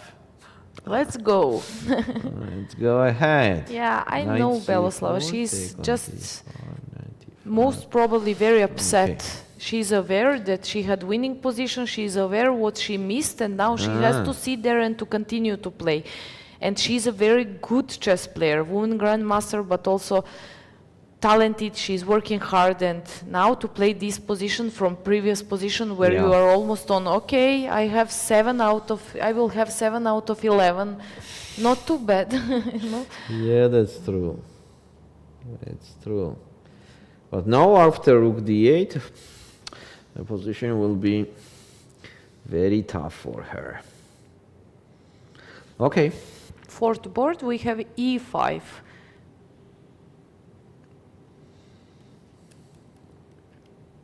We mentioned knight d2. It was very important, or not intermediate move. Just first knight d2 and then e5. I guess. The knight on d2 is doing the better job than on b3, right? Right. It's ready for knight Also e4 e4. later. Also, queen has to go back to a more passive place, so that's true. it has a lot of sense. Okay, Nomi Erdenet decided to play e5 immediately, so maybe Anna will answer with knight h5. Knight h5. And on knight d2, then we have queen d5. That's one more difference. Why I didn't have this move? What I'm missing? Huh? On knight d2, why I could not go queen d5? The pawn was on pawn e5. was okay. I'm not missing a lot. Yeah, not much. yeah. Yeah, so knight d2 was a better option, yeah, because now it seems like now Anna has not such big troubles that in case of knight d2 there. Look at this well-known motif, which I'm not sure that right now works good for white. On the 7th board, Zimina against Nadia Toncheva, b5, which sometimes it's very dangerous. Because pawn wants to go to c6, and yeah, this was rook b8 and she missed that. It was that crazy variation, which is completely fine. Otherwise we would be like, how you found this? b5. So the point is, if black takes c takes b5, I guess to push the pawn to. I have to double check. I started to blundering a lot today. It's okay. So that's the why last I'm round. like. In the last round, everything happens. So yes, black has multiple options, by the way, here. One is taking on b5, another is taking on c5, and another is also rook fc8. So first of all, suggestion of engine to take on b5 and on c6 just to play knight b8. And on c7, you will not believe it, b4. And c takes b4. He's just losing, it says, because of this. Two pieces are This. hanging. Take on c3. Take on c3. And rook b8. I wanted to say, That's don't it. tell me that it's not taking the bishop on b8. So knight takes Sacrifice b5. down, but- B takes. No, Rook takes. yeah, white has to sacrifice a piece. So two pieces for a rook and much better position for black. Yeah. So is there any other option for black after c6, knight b8, c7, or just the move b4 is the move which... Only move. Only move. Yeah. Otherwise, Not knight so takes visible. b5 is coming. So b4 and not taking on b8. You have to white. calculate all of this and to estimate Yeah, the position yes. correct. So Knight c6, king d2. b3, and okay, that's craziness already. Give me 10 minutes to see what's happening here. Maybe it will not be even enough, right? So let them play, and let's see what they're gonna do. For the same moment, something has changed on the first top board. Sabrina Vega improved the position because of the mistake that Olga Badelka made. So c5, we said actually already 1,000 times that c5 makes sense. Instead of that, c5 here was very powerful. Instead of that, she played b6. And now after king g2, what is she going to do? To gain the a4 pawn like this, or what? Is it what she wanted? Rook d3 check. For example, king goes somewhere. You say always go to the left. Then it will be rook d6. I so tell let's you. go to the left. But for black it is right. Yeah. That's why I went there. Go to the other side. What we are missing? Rook f3. So where the king is going though? So it means that king e7 has to be done. Rook d6, rook takes a4, rook takes c6, agree on draw. Pity I cannot go king d8 and to wait. So after b6, everything is good. And she played, no, she did not play king.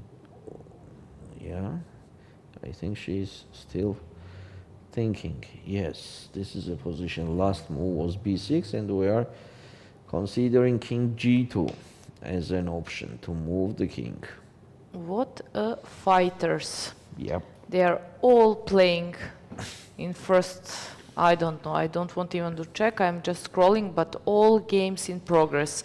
Yeah, and here Anastasia fully equalized the position. Now there is no troubles. With only one rook on the board, there is no object to attack. There is no more trouble. So black can play rook b6, they can play knight e7. Yeah, maybe rook b6.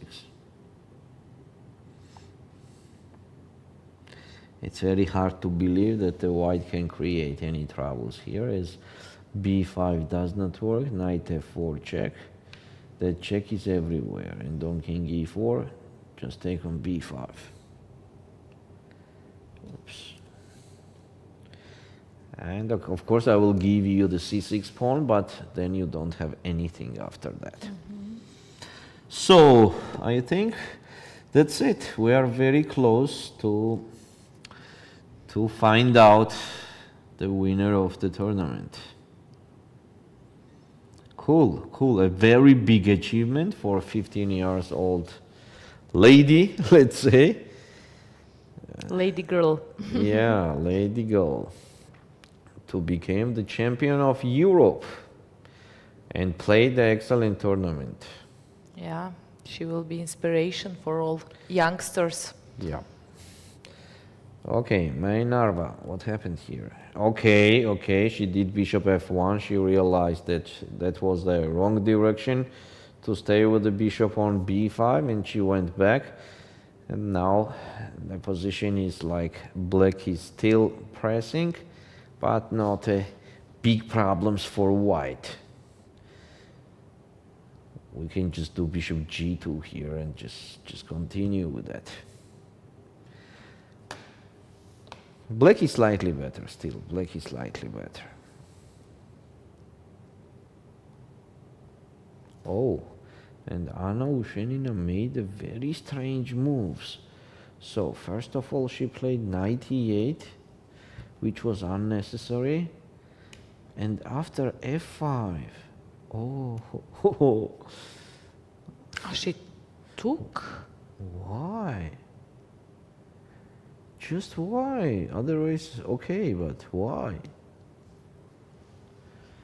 Why to do that? Yeah, because white now has queen g3 check. King h8. e6 check makes no big sense because there will be knight df6 everywhere. So that's why rook takes f5. Queen e6. And rook af1. Okay. White has advantage here. That's just a fact. Yesterday, luck was on the side of Anna. She played against Bella, and we saw what happened.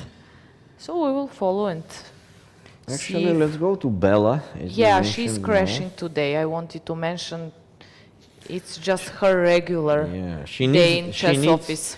She needs now that tournament to start, not to end, yes. but to start. Yeah, completely winning.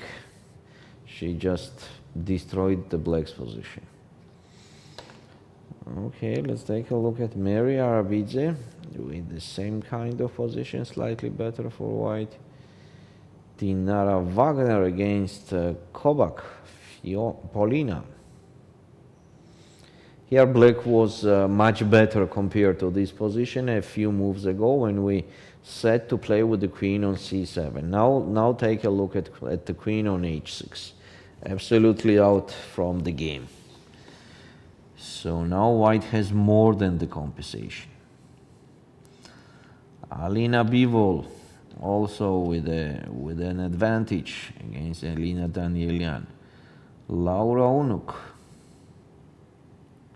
13 minutes. Doing well with time better today. Yep. Still Ulviyya not Fataliyeva. in huge time trouble. Yeah, she played bishop g4, and I guess after queen somewhere else, like e1, then knight g2 would work again. But she played queen c2, But and she now we have played queen absolutely c2, and now game starts again. so many missings from this girl in this tournament. But so this many is not missings. so obvious. It's not, but still, so many, too many chances she wasted in the whole tournament, not only in this game. Yeah, imagine how she feels knowing that. Yeah. That's why I remember the rule when my first coach told me always on each move to calculate checks and captures. Always. And there will be no miscalculations or blunders. And this is actually the truth, because if we think about our blunders in our life, 99.9% are checks or captures. 99% of blunders are checks or captures. So if you just calculate any of them on each move, it's not taking too much time, right? Because most of the checks and most of the captures are kind of nonsense, yeah, that you have to sacrifice queen or rook or something. That's a good point. Yeah, also capturing something, there are not a lot of captures in the game, right? So here, instead of taking on g4, if she once said to herself, let's calculate what I have to calculate, right? So in that case, she will calculate taking on g4. As there is only 3 takes, 3 captures on g4, on c4 with the bishop, and g2 with a knight, both of them. So just take a quick look. Yes, you are saying that it was not easy, but you know, nothing is easy, Sandra. Yeah, and I don't think that it is some innermost tactics happening there. Yeah, it's a trickiness. It's human tactic. Yes, it's not say unbelievable tactics, right? It's not unbelievable. And it's a species, knight on h4, knight on f4, so it kind of I calls agree. you. Maybe she missed something in the calculation. I don't know. Everything could happen. But that's a fact that it just calls you, those knights, to capture somewhere, something to sacrifice, and so on. Okay, but we have what we have. This is a reality that we have. Any other positions? Everywhere is kind of quiet. Let's go to the first board back. H5. And now Anastasia feels the smell of the gold medal. She is almost there. She is almost there, as the position that she has is, let's say, problem-free for black. The only trouble is on c6, which is very well supported, and nothing gonna eat it for the next 100 games. then I don't know. In the modern chess, maybe they will create some new piece that will do the special job to the weak pawns. Until that pawn is very well supported. Yeah, one weakness, usually they say it's not enough. That's not a problem, yeah. And here we are. Oh. Yeah, Olga is doing very bad in the endgame. She did not create the problems. Look at this. Yeah, you were suggesting c5 long ago. She played b6, and on king g2, she played just king e7. And she's just, it was rook d3, rook d3. Is it idea rook e3? Yes, it is. So, first board, draw. Second board, If she will play, draw. because, to go on that pawn's endgame, it's not kind But of... why she would take on d3? Of course she will go. She just played rook e3. Otherwise, she will keep the rook. She didn't play rook d3 to protect with rook c1. And she did rook e3 immediately. Wait a Yes. sec, she calculated pawn's endgame in few seconds? Pawn's endgame is a It's thing. not few seconds. I think she took some time for the move taking on d3. Actually, king Maybe. e7 was recently, no? Yeah, king e7 was just done. I mean, Olga was taking her Maybe time. while Olga was thinking, Vega was just Yeah. calculating, and You know what I mean, right? Pawn's endgame is kind of thing that needs to be I calculated don't like till them. the end. I would always like to skip pawn endgames, if it's possible. Also, I don't like to work But on now them, maybe especially it's with not many pawns on the board. It's not a big deal, We can just ignore that also. That I missed. That we can ignore f6 move.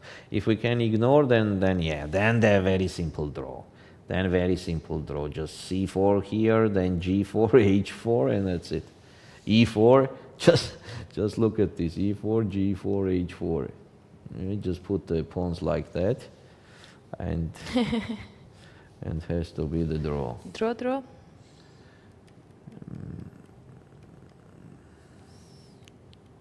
Okay. Yeah, maybe c4 is not necessary at all. Yeah, c4 is not necessary because after c4, I'm not sure about a5. Yes, that's correct. Yeah, to create some c5. Yes, then c4 is Enter. not necessary at all. So we can play king e4 once. But even here, even here, so for example, just a random move. So what's going on even here? So c4, a5, and if I play b5, nothing is going on. Take. You don't have that king e5 move ever because of take. Take. That's it. But I don't want this. Yeah, it seems like, okay, so it means that Olga will not take and trade It the means rooks. that She will play rook d2. That's for sure. But now rook e4, and now I have the object to attack on c6.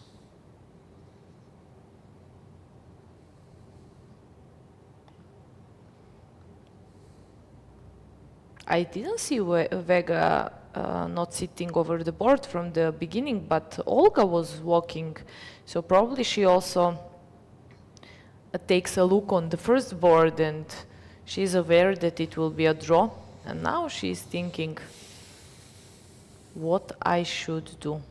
Should I enter to this pawn endgame, which is clear draw, and just to finish, okay, good tournament, not first place, but still very good tournament. Either to keep rooks on the board and... I think keeping the rooks makes more sense because even there the draw is in the pocket, right? Right. Black can do draw anytime. Right. She just has to think about the pawn's endgame to calculate it well, to be sure that it is draw, and then when she will calculate that, she will immediately play rook d2. Okay. For the moment now, Mai Narva equalized the position against Nurgyul Salimova. Yeah, that bishop f1 and bishop g2, the correct moves that she made. Nominer dene. Take on f5, take, and knight g7. Taking on f5 was a very bad move. Yeah, it's clear that queen g3 was much better. That's much better. Instead of that, she captured. Now again queen g3 instead of that, rook g5. And after, how to do the f6 here? But it says that the f6 is the best move. No, can't be. No, white has an advantage here anyway. Okay, maybe rook f5 is not the best move, and it was better to do the check, as after knight g7, after e6, were too good. So that's why maybe queen g3 first, but rook f5 is also just an advantage for white. Okay, let's take a look. Let's take a look, but at what to take a look? First board. So h5, f3, and rook b5.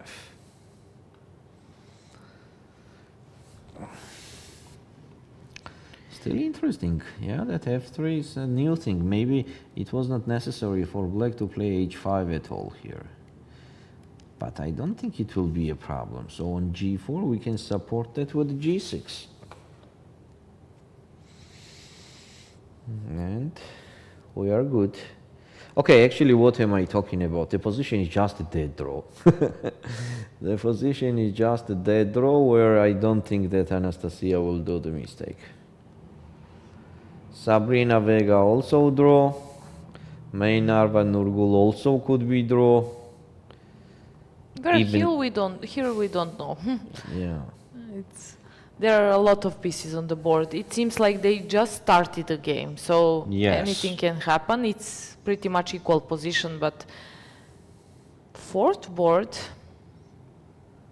that we went to Elin's game. Elin is also nothing special happening there.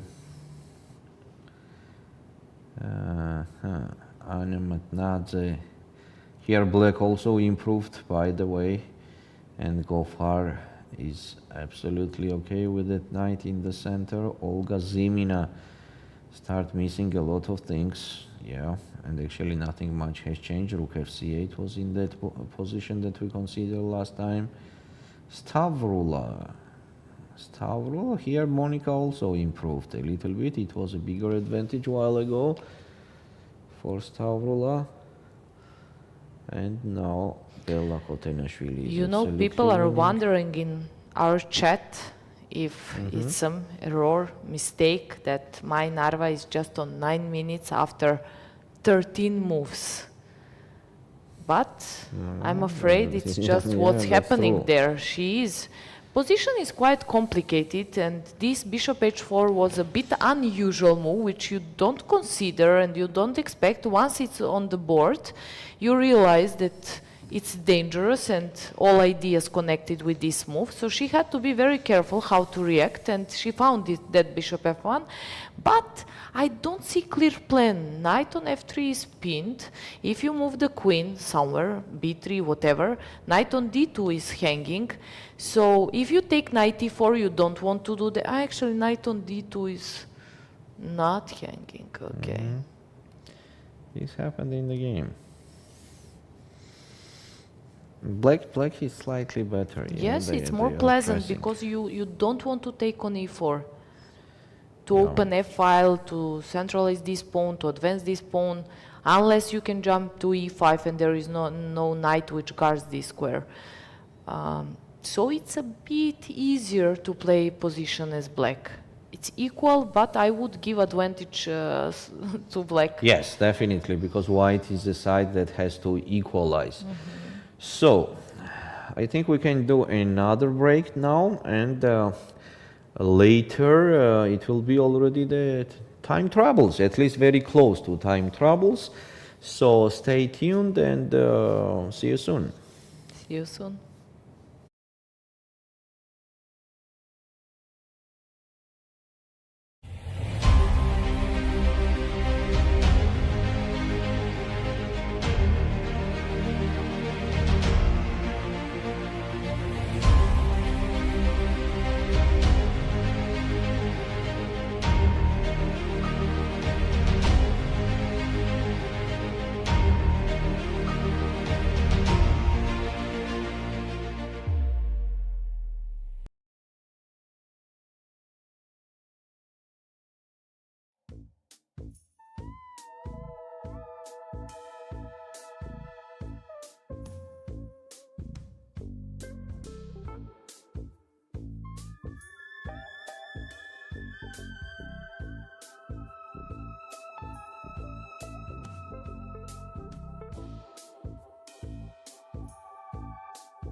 Welcome back, guys, from our studio in Batumi. As you know, 11th round is on. We are following European Women's Chess Championship. Let's go back to games and let's first check what's happening on our first board. As we see, nothing specially changed in the position. I would say that it's pretty much equal position.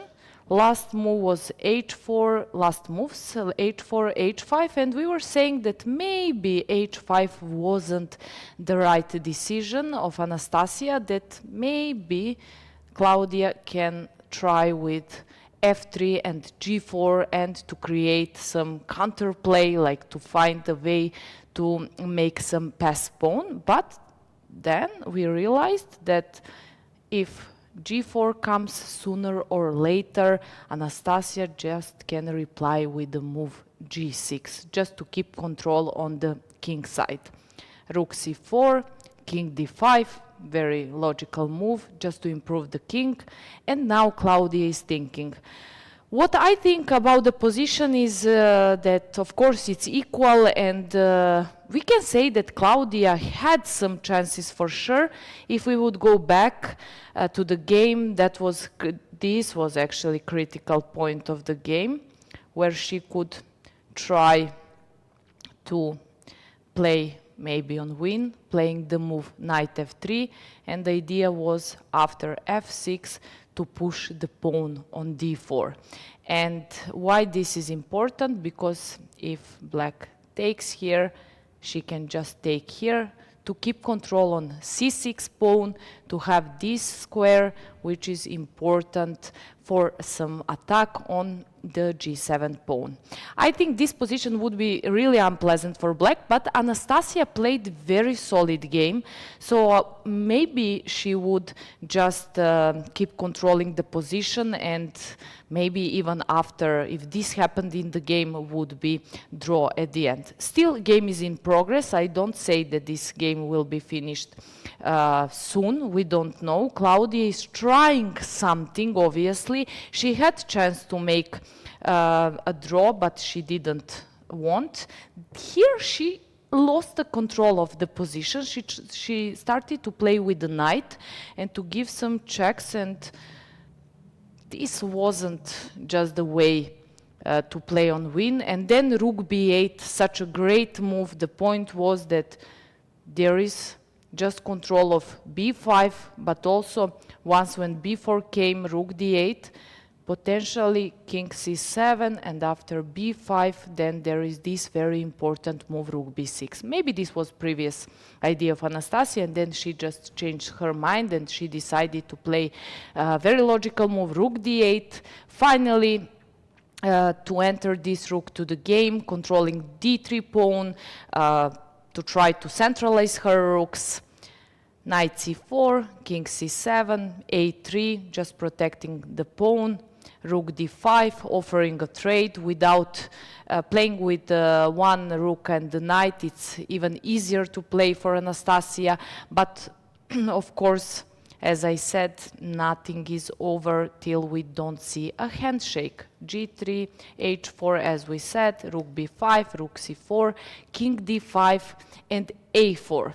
So rook b6, and now I don't think that Claudia have enough resources to make some advantage from this position. I have to be honest.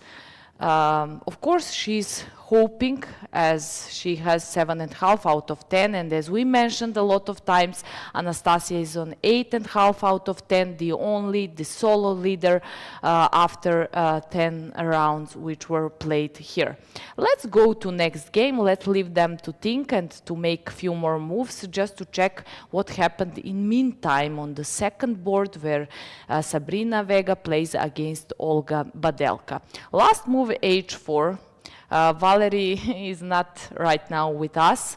So maybe it will be just me and you till the end of this broadcast. We will see. But it would be funny that he is here, as he was mentioning and putting highlight on this move. This is like move of Batumi 2026 European Women's Championship. It comes just sooner or later, but in many games we just saw in early part of the game. H4, I think that now Vega has everything under control. As we mentioned, I'm putting points on some critical positions when one side or the other could create a very unpleasant position for the opponent. And the moment at this game where Badelka could actually create maybe something more unpleasant was this moment by playing move c4. C5. C5 is very important move. Of course, if white takes, king would come to c6, then we can take here. Later we have also maybe king c4, making pressure here.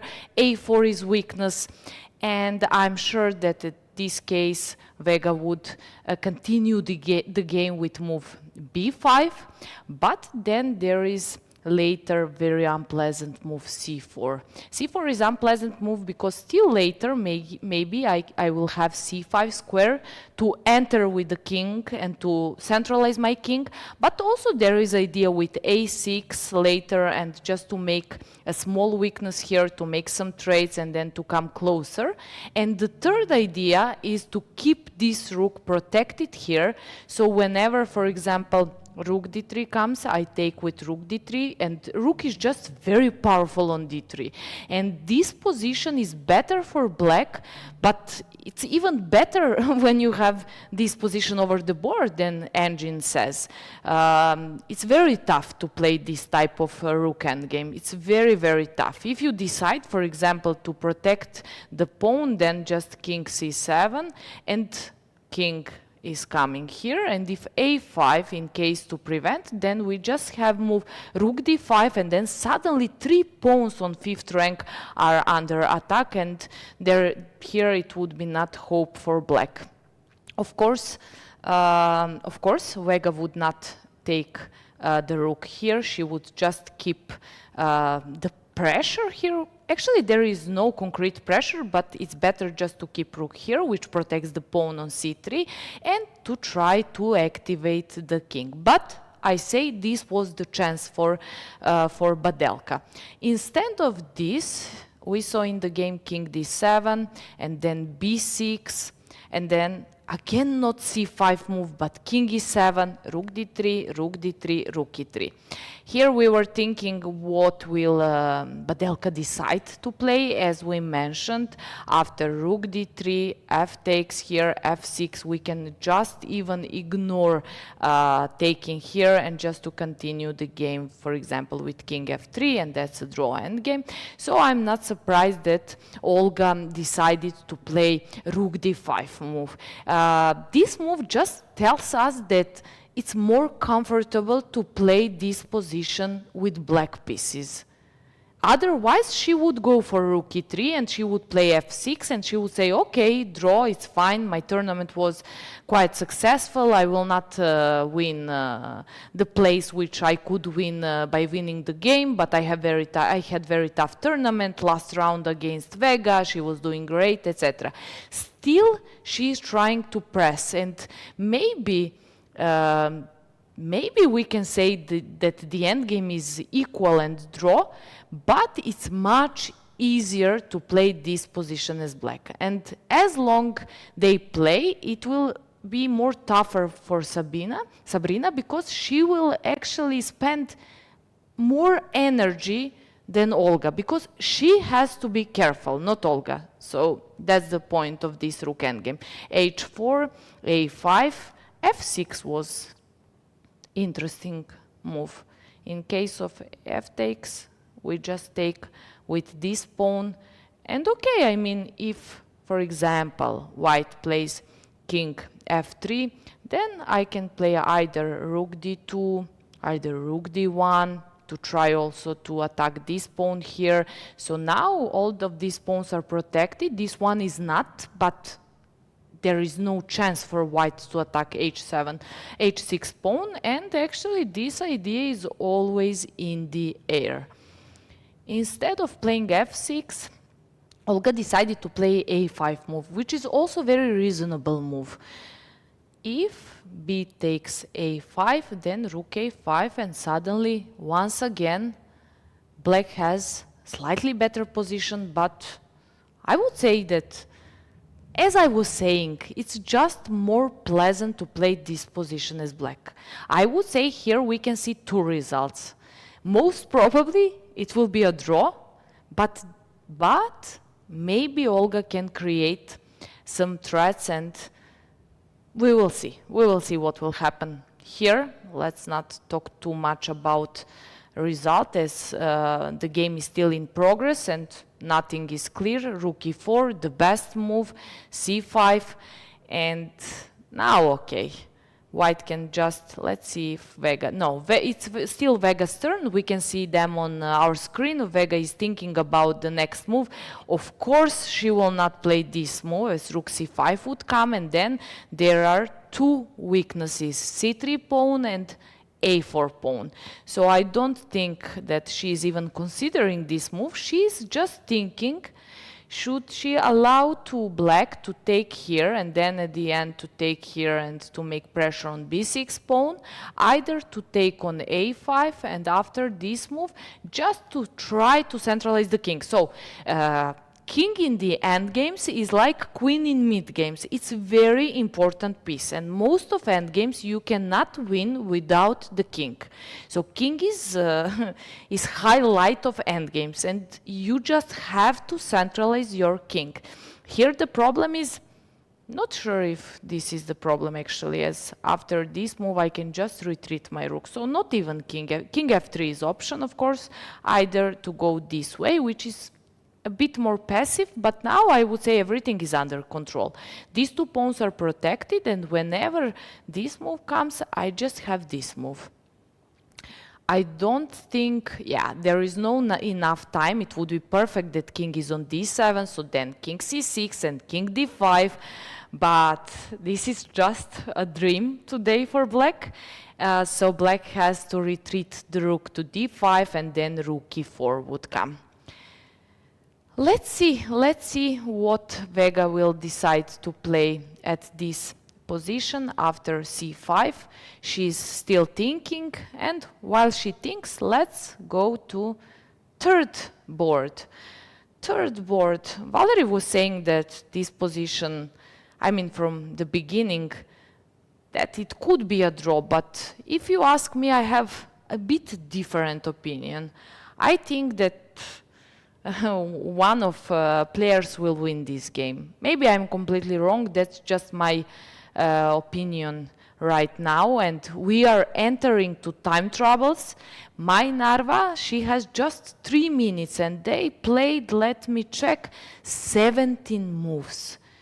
So it will not be pleasant playing this position. Look, it's different, it's completely different if you play, for example, this position, either this one. It's just endgame, and somehow for them everything is pretty much clear. But playing this game on 3 minutes, and okay, Nurgyul is also entering to time trouble, it will be actually very tough for both players, because there is certain pressure from black's position or pieces, I would say.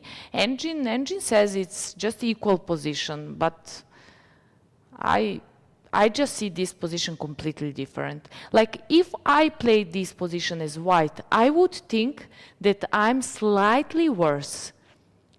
So my feeling would be I'm worse, but then I would think like, okay, many times after I finished the game and I analyzed in my room, I saw that actually I overreacted while I was playing a game, and actually it wasn't too bad. So nowadays when I play a game, I try to think about that and to say, okay, let's check everything and let's see why I think that my opponent has advantage. And after that, I would think actually that I'm just slightly worse as white, because okay, white is pawn up, so there is compensation. Actually, that's why engine is showing that position is equal.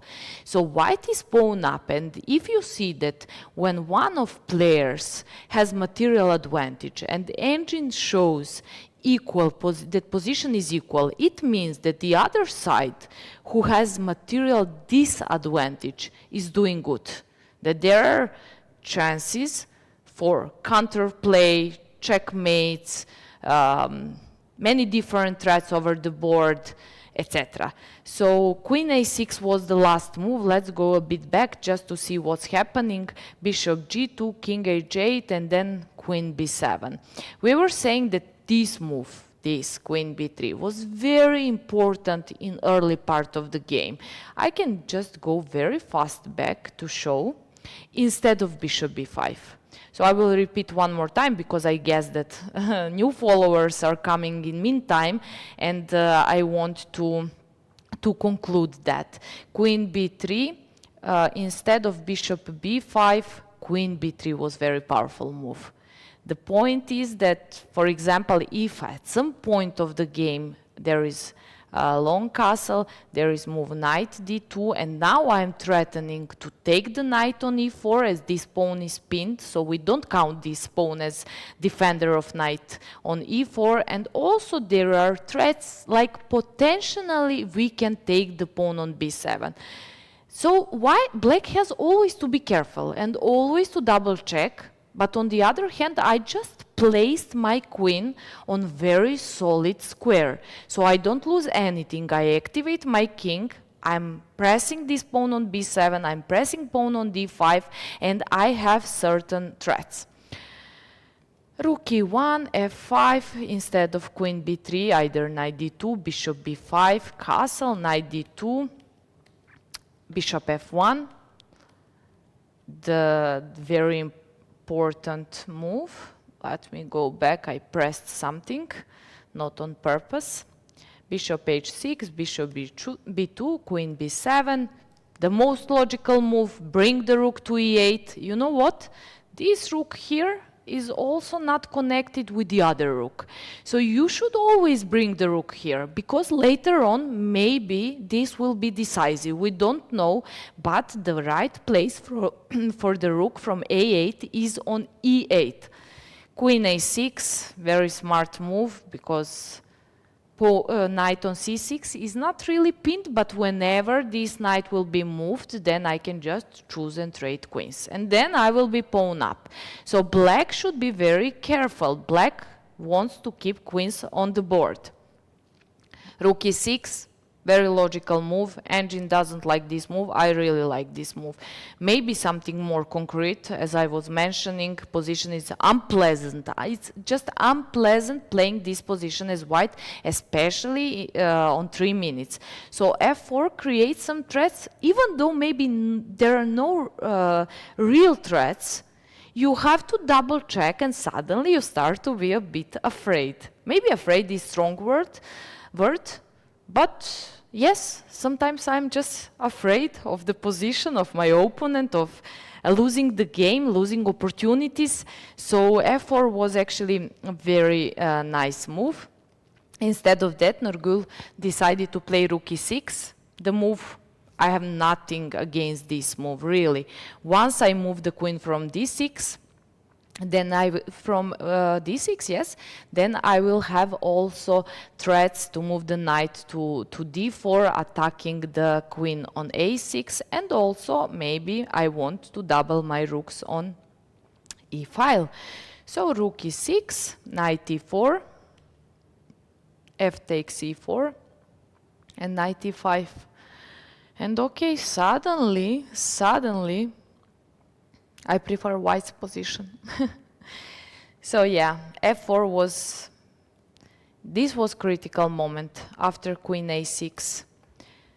f4 is the move.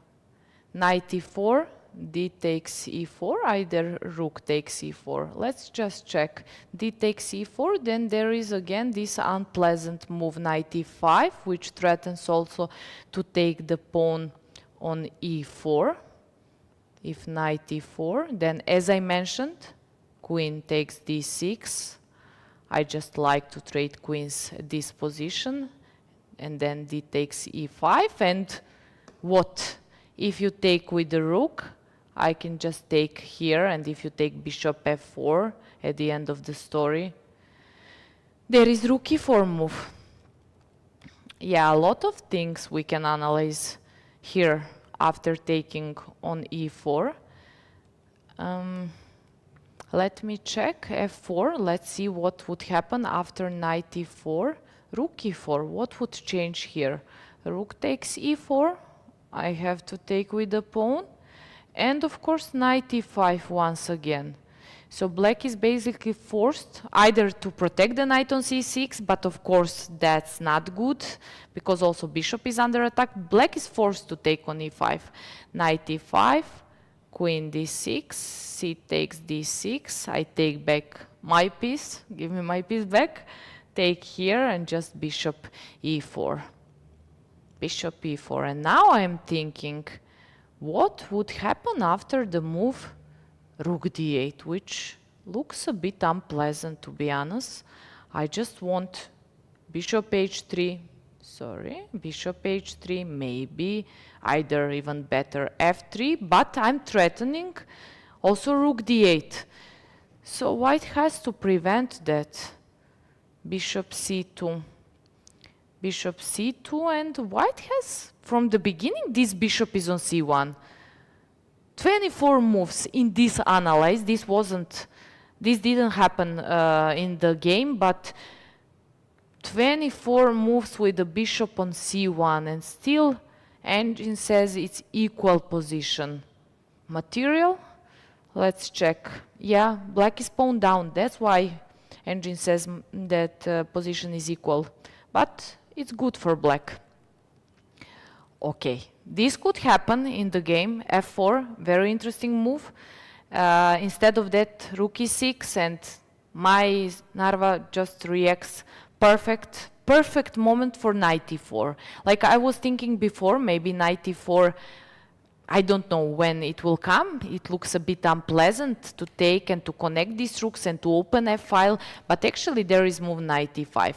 And I will tell you something. The point when you're pawn up and when position is very tricky and your opponent has compensation for that, is that you should wait for a moment and to give back a pawn, but to do something instead of that. In this case, just there is no more f4 in the air, and I'm offering also trades of bishops, so I will not have problem anymore with my bishop. For example, bishop c1, rook c1, perfect. I don't have any more black square bishop. And if knight e5, just intermediate move, queen d6.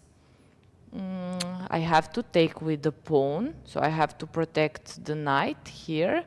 Taking with the pawn or with the rook. Well, I don't like this. Look at this. If I have time to break this pawn structure, then it's not good. So c4 comes, and then white has huge advantage. Rook c4 or rook e4? What do we prefer? Yeah, I think this move, because it's just tempo move and position is much better for white. Let's see what was in the game. Knight e4, take, knight e5, knight e5, queen d6, c takes d6. Is this my analyze or this was in the game? Bishop c1, rook a to c1. Well, it seems like this was in the game. Just the variation which we were mentioning. And let me look at the screen, because Nurgyul made the move, and I will double check if we have the position on our board, which is happening there. I think we have, because she may just capture the pawn on e5, and I see by her face that she is not satisfied at all with her position. Now white will press. Now it's time for Mai Narva to play, just to continue to play precise and to wait the time control to gain another 30 minutes, but I'm afraid that will not happen soon. Just 22 moves played. Okay, let's check if something changed on the first board. Not really. I don't want to spend time on any of these boards, like a lot of time, because we have few time troubles. This game will end in a draw. This game now, I'm sure, will end in a draw. Third board, although you're never sure. You saw, guys, what happened yesterday. Yesterday, it was like incredible what happened, because Ulviyya just blundered at the end of the game in completely draw position. She just, I cannot say even miscalculated something, but she made just one wrong move and she lost the game. So let's wait. But let's say most obviously second board draw, first board very equal position, maybe still slightly, it's just maybe more pleasant for white, but Anastasia is doing great this tournament. She played just very good tournament, and I'm sure, you know, when your tournament goes so well, then you just believe in whatever you're doing over the board. So I guess that she will not have problems to keep control of her game. Let's see, Rook d4 and King c7 was played in the game. 6 minutes for Anastasia. Let's check how many moves they played. Okay, they played 40 first move, and now they have time and they can just think. Okay, let's go to third board just to see what happened. Rook e5. Yes, we were saying that here it would be wrong to take with the pawn, and that's why Nurgyul take with the rook, and that's why engine says amazing.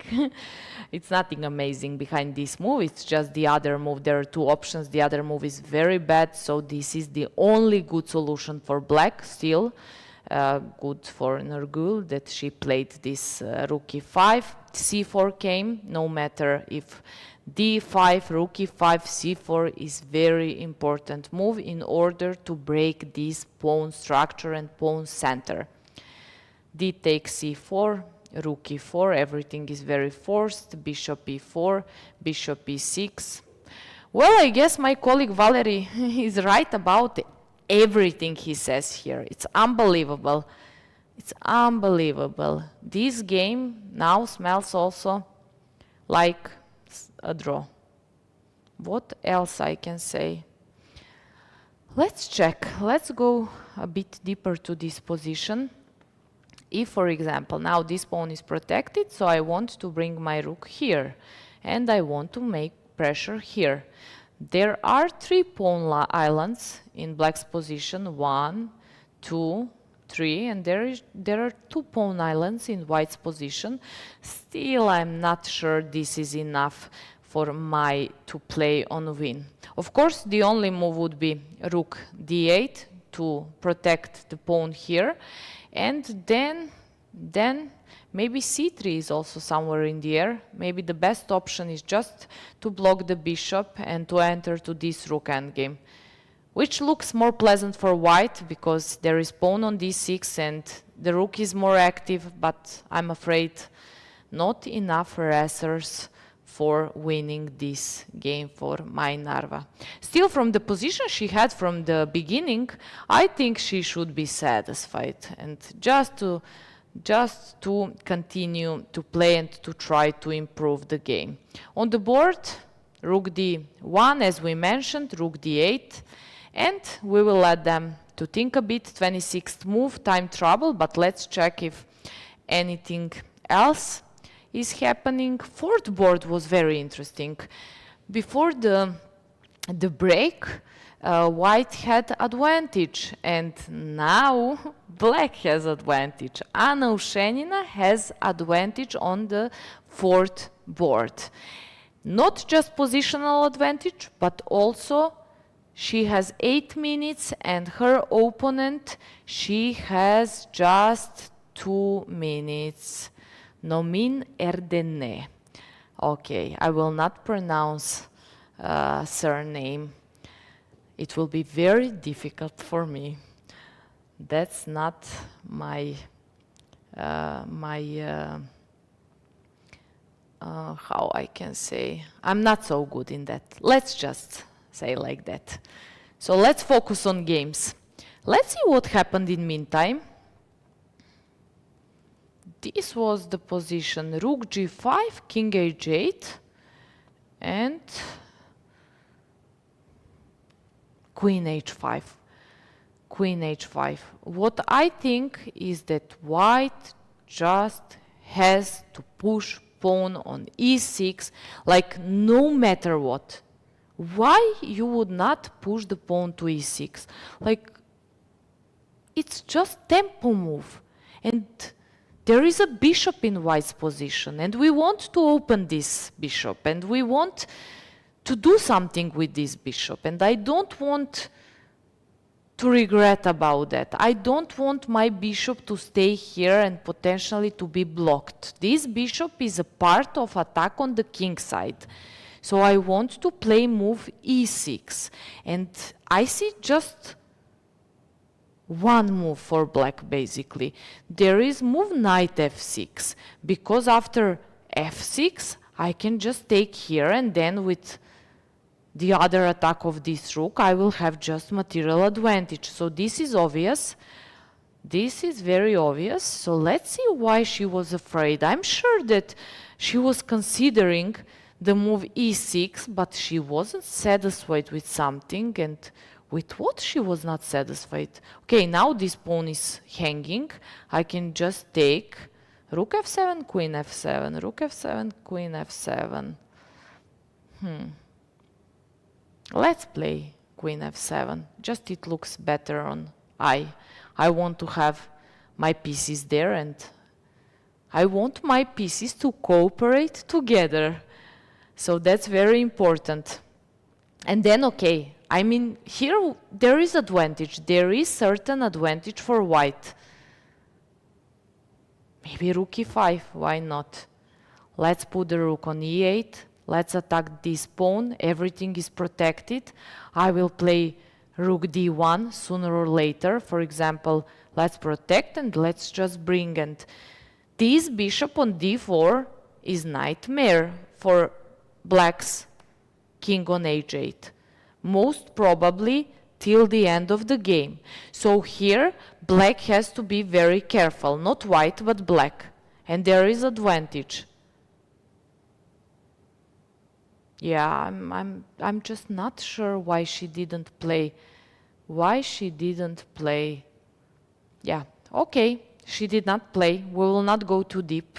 I just want to say that it was a huge opportunity for Nomin Erdene to play E6 and to have even better position and to have advantage. I would say huge advantage. I would say huge advantage from a perspective of chess player, knowing how is when you sit there and you just have this position as black. You are Anna Ushenina, world champion, and you have this position as black, where you know here, what are knights doing? Knights should be in center. For example, I would like this knight to be here, but still I have to keep my piece here because I don't have black square bishop on G7. I don't have pawn on G7. So I have to put the knight on G7. I have this knight on F6. Okay. Completely understand them. Once I'm on the chessboard, I'm doing same things, and then I regret. I come to my room after the game and I say why I didn't play first move which was on my mind. And I'm sure that this is the move which for this level of players comes first on mind. E6, I'm completely sure. But then you start to think more, and there is a problem. Like in life, when you overthink, we have a problem. So also when we play chess, then we have ideas, new ideas, new ideas. We forget what was our previous idea. We start to think too much, and then it's time to make a move. And then you just play move. You just say, okay, what can be bad with the move queen h5? Why I cannot just centralize my queen on h5? But the point is not the move which Anna choose to play, but the move knight e6. I always say, if we just follow rules of chess, we cannot do anything. That's the problem. I also say this to my students, because there are certain rules, but there are a lot of exceptions. But at this case, it works. The best piece which can block the pawn is knight. And why? You don't want to block with the queen, because queen is one of the best pieces on the board, and there is a lot of job for the queen. But for example, this knight, look how many squares this knight controls. And most of them are not so important, like I don't care about fate, d8, c7, but yes, I care about d4, f4. I care that this move is tempo move and it attacks the rook on g5, and I'm doing a point. My opponent, she just missed to play e6, and then I will just block. And always I say we can like have one idea, and the idea is to block, for example, at this point pawn, but same idea, different way. One way works, one way doesn't work. So queen e7, not huge mistake. It's just, it was good chance for Anna to play knight e6 and not to have any problems. Queen e6, rook e1, not the best option. Okay, we can discuss about all these moves a bit later and to come back. Let me just see what happened and then to check first two boards. I'm just too curious, I believe also you. Rook e1, rook g8, now rook f1. It was better instead of rook e1 immediately, just to come here. That's why it's mistake. And now she realized, and also, okay, this rook is moved from f8, so it has sense. f6, take, rook g6. Wow, very interesting move, pressing a lot on the pawn on f6, knight f5, and then we see a mistake. And yesterday, Bella Khotenashvili, she lost the game in very bad way. She had good position, she played good game, and she just blundered against Anna. And today, same situation, rook f6 on the board, it works just for Anna. Rook g2, but as Valerie mentioned, you can have a luck, but you have to know to use it. So she is doing that perfect. Rook g2, the point is, of course, if king g2, then knight h4 is coming with a check. So king h1, the only move, knight f6, queen f6, take here, and then it is white's turn, rook f5, two pieces for a rook. I'm just looking if something is finished. Two pieces for a rook, but better position for black. Let me go back to the first board. Okay. I thought that maybe something happened. And I'm analyzing positions, but I'm thinking, like, should I go back? Because maybe I will miss together with you that something happened on the first board, but nothing happened. We had few moves in meantime. That was a d4 decision to do something. And it's very logical, because pawn on d3 is not the best pawn, and I want to trade for e5 pawn, so d4, king d3 in order to convert what I want, rook d4, king c7, and then Claudia is thinking 3 minutes for Claudia and 7 minutes for for Anastasia. Let me go back. Let's see. Second board.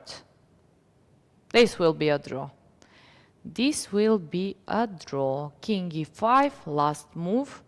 And now, of course, we have to move this rook. The question is just where. Rook f8, rook f7, either rook f3, rook f1. All options. All options. I think it's same. Rook f7. Rook f7. The king is cut it, so it cannot enter to f6. That's the point. That's the point to all moves I suggested. Of course, I don't want my rook on c4, so any other move works here. Any other move works here.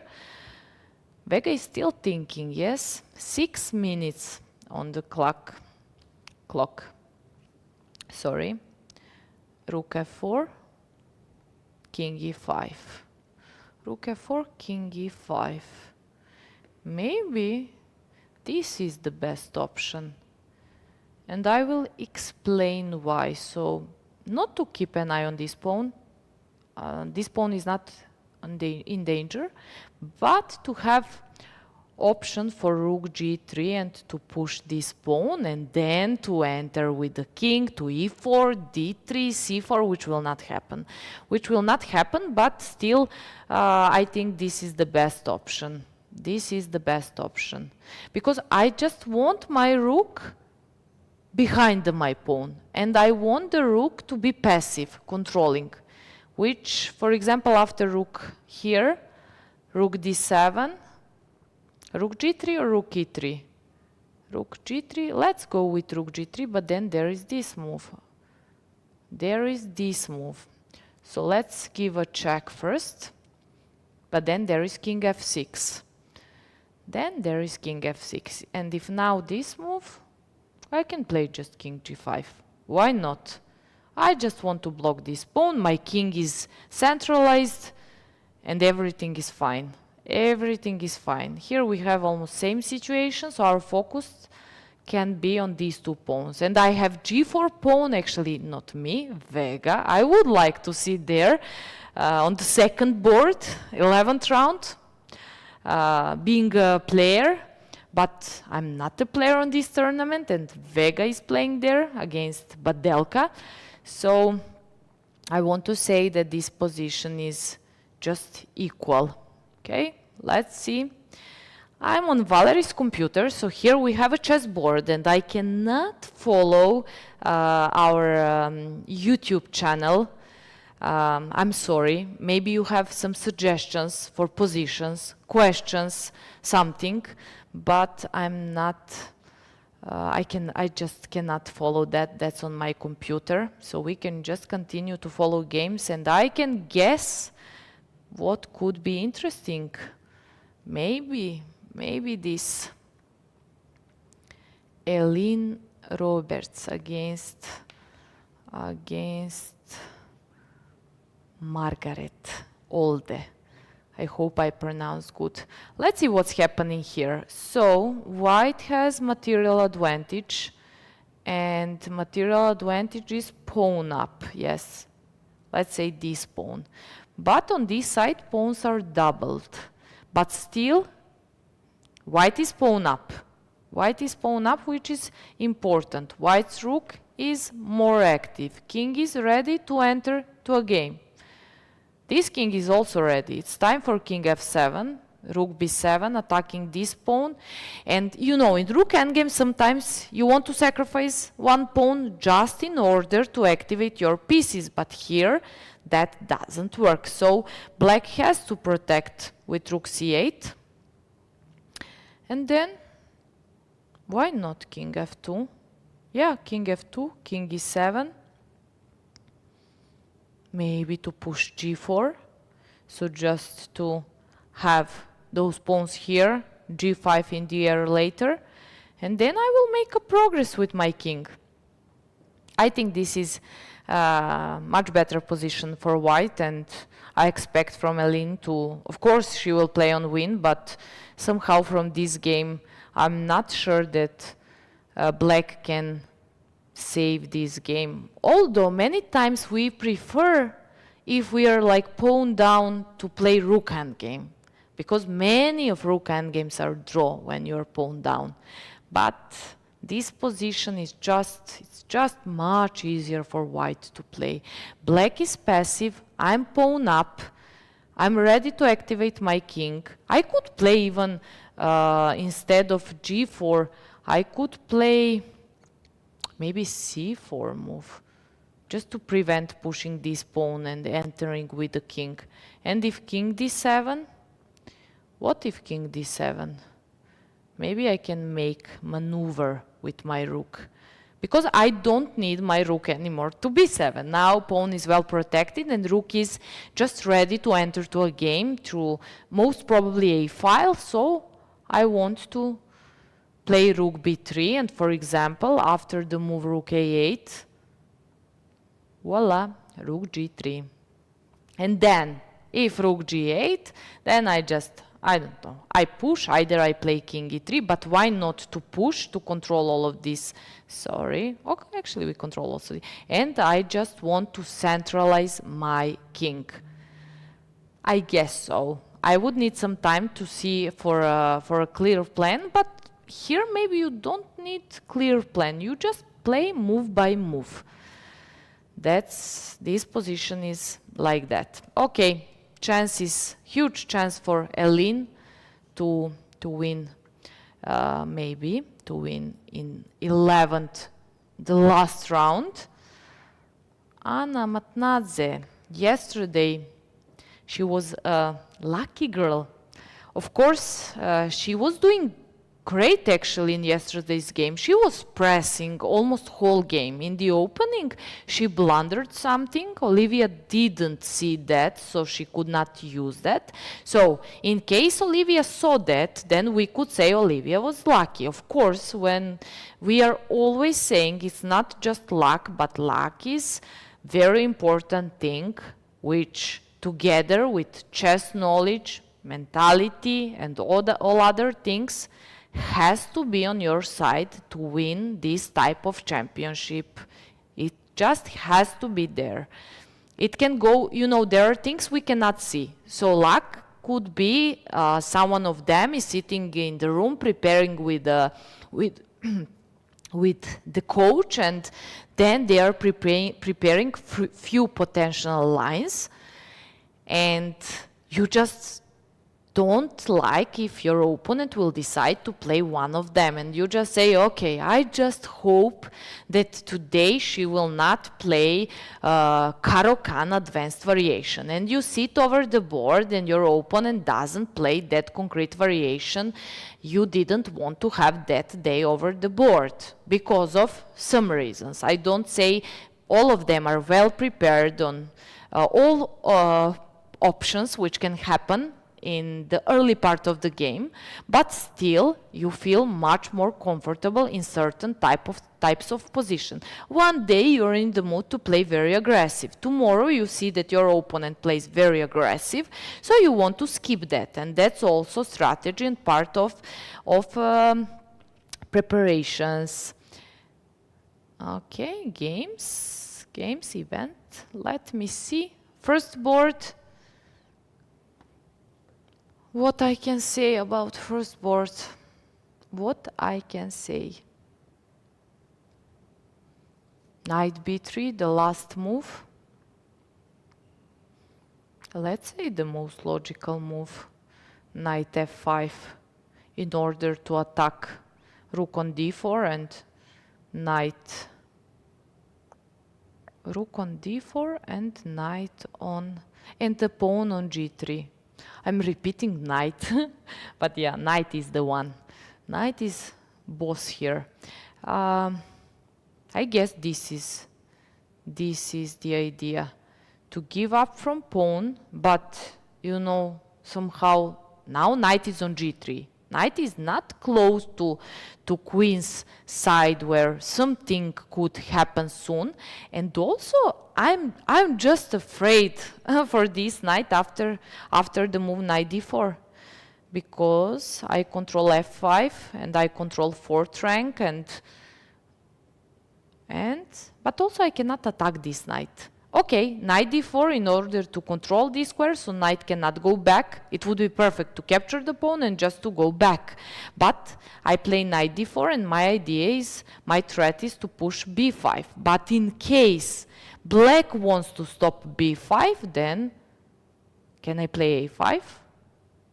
a5 here, knight c6, knight c6.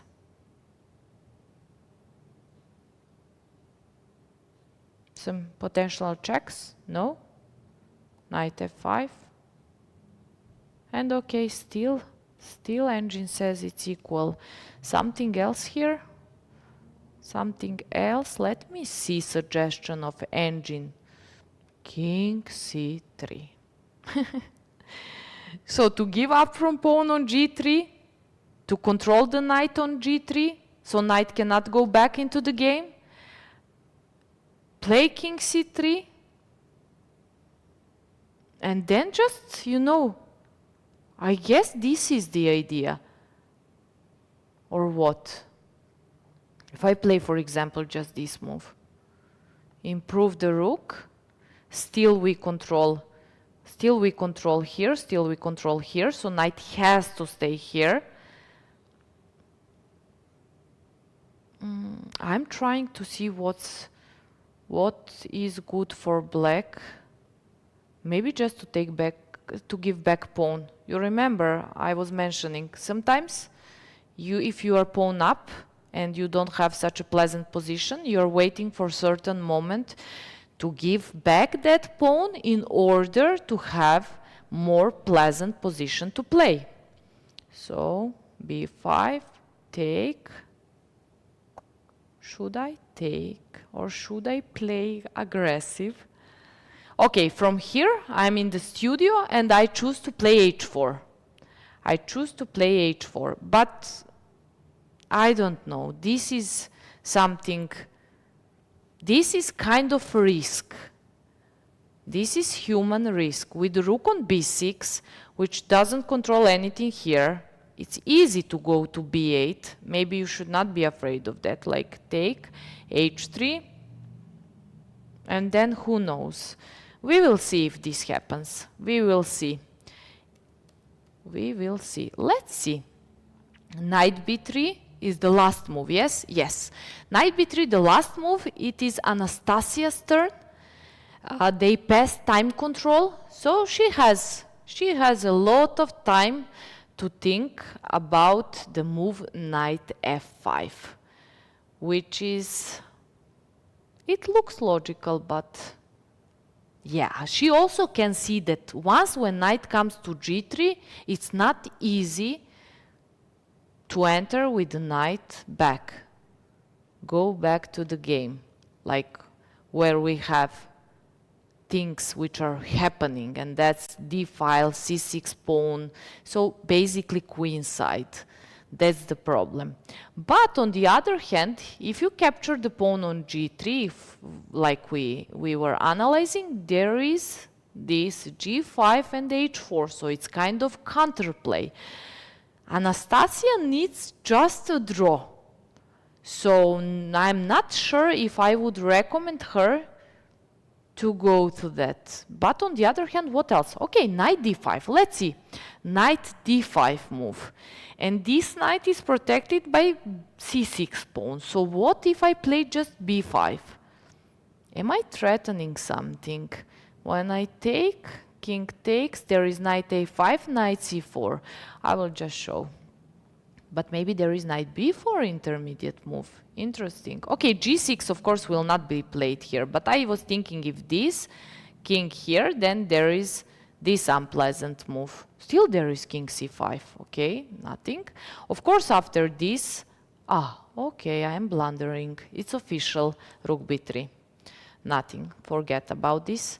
So b5, Okay, actually I'm on my point. I was thinking I can push b5, but am I threatening anything? So I'm not threatening to take on c6, but okay, I'm threatening to enter with my knight. I have some ideas. Knight c5, knight e6, g7, after if I would take g7, h5, so maybe just to go back with the knight. Maybe just to go after knight c5, I can just take, because it's very nice. I control e6. Okay, we have move on the board, and let's see. This was the position, knight b3, knight d5, what we were just analyzing. Knight d5. That is what I was saying. Knight f5 has sense, but you have to, but not today. I would say not today. When Anastasia is fine with a draw, she has 30 minutes on her clock, so it's fine. Position is pretty much equal, it's equal position. And she just have to be a bit more careful than Claudia.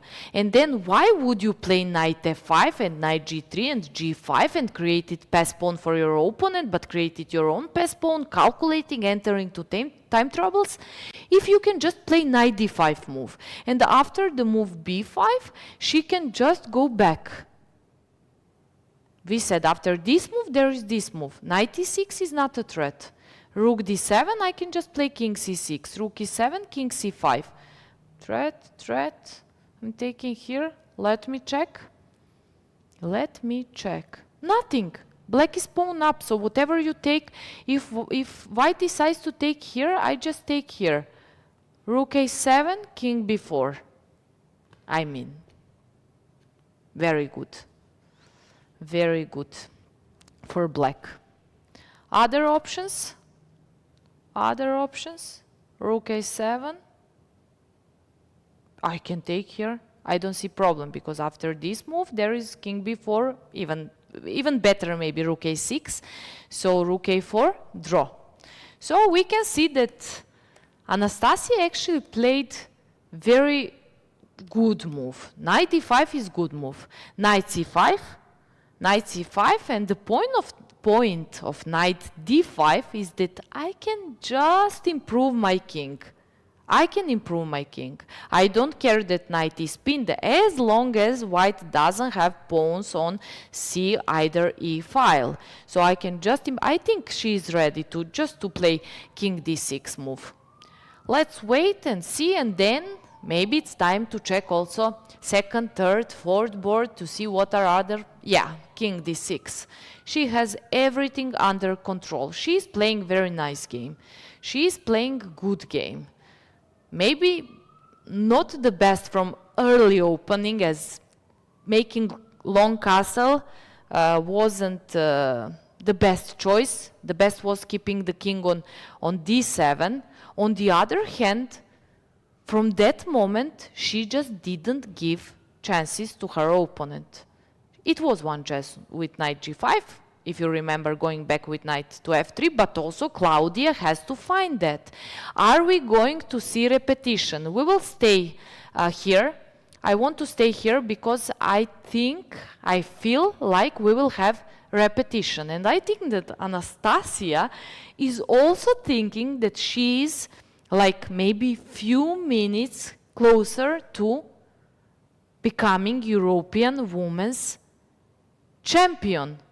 Knight c5, check. We will see king d6 very fast from Anastasia.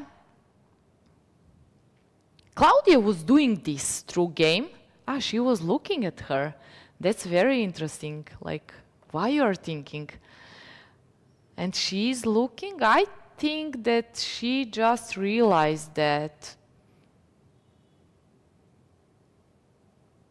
there is nothing to create, nothing to play for with this concrete, at this concrete position, let's say.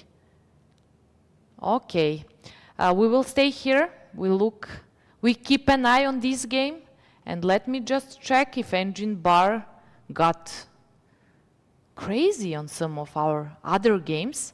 Yeah, fifth board, Elin makes progress, but we saw that. That's rook endgame.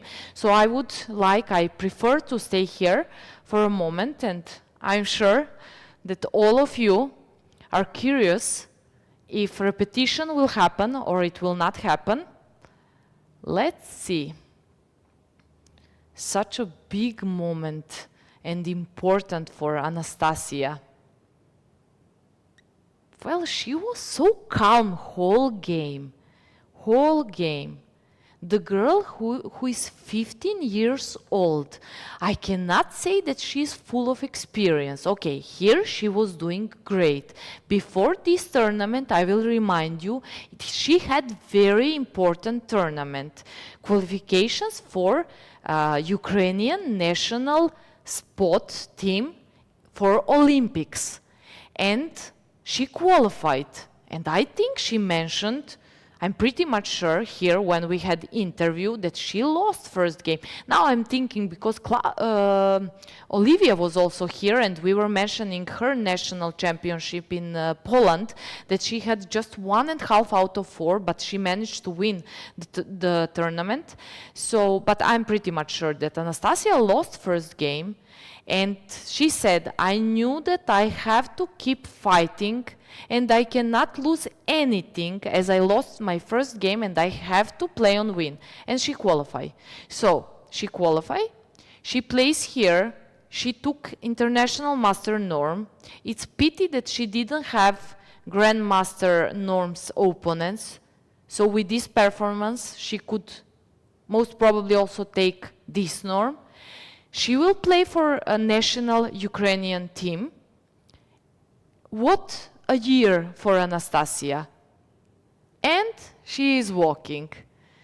I'm sure now she has a small stress, because we can see Claudia is like, we can just feel her energy. It's not anymore the same. She's just sitting and looking at the same spot at the board. And yeah, okay. We will stay with the camera following this game, just with the camera, but our chessboard we will change a bit, and yeah, this game will be most probably draw. So first game, it looks like it will be a draw. Second board, it looks like it will be a draw. Third board,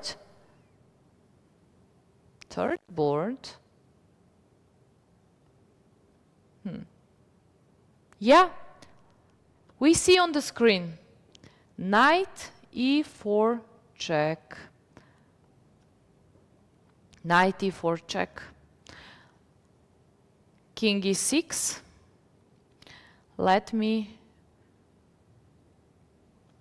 I don't have to count. I don't have to count. I think we are close to one of historical moments. Yes, guys, we have a winner. Anastasia, congratulations. Such a brilliant run through this tournament. What to say? What to say? We were speaking about Anastasia from like third round. So she had 6 out of 6. And I think when she had 3 out of 3, she was here. We did an interview. It was my pleasure. And we were saying everything about her chess, attitude over the board. I'm mentioning this, you know. Congratulations, Anastasia. Anastasia is officially first. She won Europeans Women's Tournament for 2026. It's just a big deal for Anastasia, but also for her country. And to be honest, I don't know. I'm sitting here and I should be like, anything works for me, but somehow, let's say, because she's so young and because she was a leader of tournament, and because I will tell you, we were wondering here in the studio, Valerian and me, what will happen if Anastasia lose at some point her game. And she lost the game at 7th round. And it was a bit tricky because she had 6 out of 6. Still a lot of chances, but she lost the game. And the game was tough. She was playing against Arabidze, position was pretty much equal, she made some wrong plan, and Anastasia is here. Guys, I will just give me a few minutes, and very soon after a short break we will come back.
Anastasia, sorry, I scared you. I wanted just to say like it should be. Hnatishin, winner of Europeans Women in 2026. First, congratulations. Thank Such you. a brilliant tournament, brilliant run. Such a big thing, not just for yourself, but for you, your family, and your country, Yeah. Ukraine. You live in Lviv, yes? Yes. Did I pronounce it correct? Lviv. Lviv. Yeah. Lviv. Thank you. How do you feel? What I can ask you? You feel how? Yeah, it was really insane. I couldn't even dream about this title now. Yeah, I don't know what to say. Yes, I know. That's why my question, how do you feel? How you will feel? Very happy, and still you are probably thinking, is this true? Yeah. Is this happening? I saw that some of your last moves, it was kind of officially, I could see from her also attitude that she gave up from trying, and you were standing from the chair. What was in your mind then? You were waiting for kind of repetition? And Yeah, I'm what you were waiting for this thinking? one. You were waiting, yes? You say, come on, let's just finish this game. Anastasia, you also won International Master Norm, and the only thing I think to regret is not winning Grandmaster Norm, as your performance is 2600, but pity not enough Grandmaster. But it's okay. Exactly, it's okay. Actually, nothing to regret. Nothing to regret. Okay, for a moment, let's go through your game, and then we can continue Okay. to talk more. Yeah. E4, C5. You were knight F5. expecting No, knight knight F5. F5, no. Actually, I didn't expect E4. Even More instantly E4. she would play D4. Yeah, we were also saying that probably D4 will be played, but okay, take, everything was fine. Yeah. Bishop D3, and you know, it's suppose after we analyze the bit that the best place for the king is on D7, and that's why engine doesn't like long castle, because somehow king belongs to D7, but it's so tough to realize that from this point. Because B7 also looks like Because really A7 nice. and C6 you want to protect, and king is the best on B7 to protect these two pawns, but you want your rook on D8. So I think nothing is bad. I just want to say, because you see that engine rise. Okay, long castle. King And D2. now knight E7. No, of course. And now knight King D5, D5. perfect. Rook C1, and still No, king king D7. D7, Can yeah. you imagine? I would also Because go now it with goes king to B7. like this, and now. Yeah, there are D5. certain threats later, so maybe that's why it's better to control. Because now I have like, not problems, but. But you found a very nice Uncontrollable, plan to yeah. hold the position. Really, okay, that was the opening. You traded Yeah. queens and you have this small weakness. I think she would play actually E4 and something push E5. A6. Yeah. Yeah, that was Yeah. actually maybe interesting. Or just to keep the pawn on A5, because you had this very nice idea keeping the bishop on B6, Yeah. controlling C5 then- and holding. Yeah, A5, knight C5, and maybe rook will join like somehow. So, what you were thinking after this point of the game? I think it will be very difficult to because not really comfortable endgame actually. Exactly. I know it's like equal, around equal, but Yeah, you very- know, I was saying this. I know that most probably when I come to my room, I will say, why I was concerned the engine shows. But over the board, it's completely different. Yeah, but I look like something like this, and then king will go somewhere, maybe here, maybe here. Yeah, maybe C8, D7, as we saw. Okay, her plan actually was also good. She played knight C5, Five. okay. Knight E4, rook C4, C4. bishop B6, rook Yeah, but C4. knight F7 and everything's protected. But okay, engine doesn't like my move. What engine suggests here? F5. F5. And what about knight G5 maybe? Rook D7. And everything is protected. Exactly. And knight C5 I will take. Yeah, and you want to take this knight. So it's Yeah, fine yeah. with knight c5. Just give me to take this knight, and then I can breathe. Okay, f5 was... but it's engine's move. You make some, you know, like e6. I just and protect. You just protect, of course. It's just natural move. Here is Yeah. a thing, the only kind of chance to have advantage for white was to play... Before. no, she was repeated the moves. Yeah. Yeah, and then she played bishop c5, which is fine. Yes. And then after the move h6, knight f3. Yeah, And I'm the thinking idea is about d4. this. Yeah. And I think I will play rook d8. Rook d8. But okay, rook c4 and maybe rook b4 a little bit. But okay, Unpleasant. still rook before check. Yeah, it's unpleasant. Yeah, it's just the option for white which works more unpleasant For black. for yeah. black, Yeah. exactly. Because 94 not very. Yeah, it was interesting also to protect, sorry, I'm Like moving back, knight- to protect the pawn on f7 with h rook before bishops are traded, yes. The point is that when Knight she takes, you play rook h8, and then you take on h2, Knight f7. you move the rook to f8, and the point is you will take on f3. She cannot take with the pawn to keep these two Yeah. pawns, so because rook g2 would come. Okay, check. Now take. Okay, if I take rook d2. And king, Okay. yes, but yeah, Yeah. I think it's better. Maybe we did it even faster. We were analyzing here with the engine, so everything is fine. Everything is under control. I Rook didn't want to d2 give up my e8, just phone. human move and very good move. Bishop c5. So yeah, she played 94, 6. Yeah, And here rook she b8. started to kind of losing control of trying to make advantage, Yeah, let's yeah. say like that. Knight from the 94, knight g5, knight e6, knight here, Knight is g5. jumping. Yes, knight Okay. is jumping, but there is no improvement. That's that was the problem for her. Okay, let's see what happened after. Rook b8, it's very good move. Yeah, I also Very really nice like move. it. We were saying, but we said it's not so easy to play this move, but yes, perfect. Rook b8, the best place for this rook. Rook d8. Okay. Knight c4, Here, after b5? b5. Not knight a5. What was the position? Knight f5. I think I will take. Knight c6. Yes, and to take, If- and king b8. Yeah, and Yeah, I will and draw. rook d7. Yeah. No, I didn't want to ask you about this concrete position, but I lost it somewhere, so Okay. never mind. Never mind. But she protects. Mm-hmm. Yeah. I was thinking about knight f5. You know, I was mentioning that knight f5 like 5 times, and it never worked from the beginning. And I said, okay, I give up. Knight will not come to But f5. time. It's time. That's why I'm saying. You found perfect time for knight f5. No, I didn't. I play rook d5. Yeah, but now, in our analysis, it yeah. works. So, thank you very much. At least it worked at some Yeah. point of the game.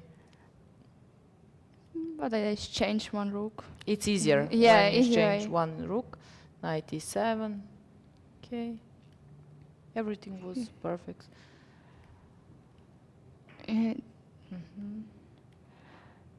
Yeah, d4 it was a little bit scary for me. It's Actually. unpleasant. Yeah. King d3 is coming when you take, and you should, of course, I take. take. Mhm. But why? Exactly, but why? And now. Can we ask engine to explain us? Please explain us. I think king d6 is just yeah, and fine, now the you move know which you played. knight d5 will come. Yeah, but your and- knight came at some yeah. point to d5, so it's almost the same. I think she will play king c4. And actually, knight d5. Rook d3. Yeah. Rook e6, I didn't. Yeah, I was like to take. Just a little bit unpleasant. It was also unpleasant in next few moves. I'm just curious to hear from you. Yes, D5? sorry. It's here. Instead of knight d5, did you calculate knight f5? No. You didn't. You didn't. No, I saw like. But you this. didn't want to enter. Yeah. Because, for example, engine says rook c4, knight g3, and then the point is knight d4, so you cannot activate your knight anymore. And then just King to continue d7. to play, but just to continue to play king c3, rook c, protect the pawn, then something, and then, yes, and point is also sometimes to push h4 after. Yeah. But I said, I hope Anastasia will not do this It's really because complicated. draw is enough and she's just holding the position. She starts to be comfortable. She knows what she has to protect and to be aware not to blunder if there is Because anything. I know if b5, 97, and yeah, I'm pretty comfortable with this line. Yes. But okay, she repeated yeah. and here you are, here with me once again.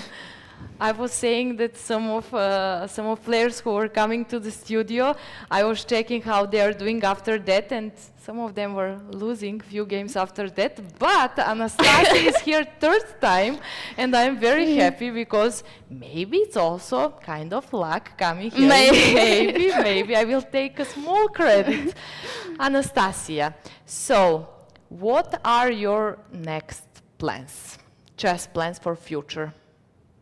I don't know, actually, I'm turning 16 next week, so my future plans is to celebrate my birthday and just rest a little bit. That's perfect, that's not just celebration. The birthday is always a nice thing, and actually I'm glad that you said that, because you will need, the tournament is very tough, 11 rounds, you had for sure some pressure, yes? Because you were doing good, and then suddenly everyone expects from you to win the tournament. To win, after 6 out of 6. After 6 out of 6.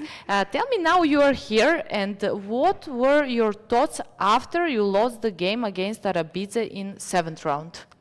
I was really disappointed because that was a moment in, like, before we take these 30 minutes, I realized when you that went back with the knight, yes? Yeah, I know. I realized that I have moved bishop e2, but I realized it after 40 move.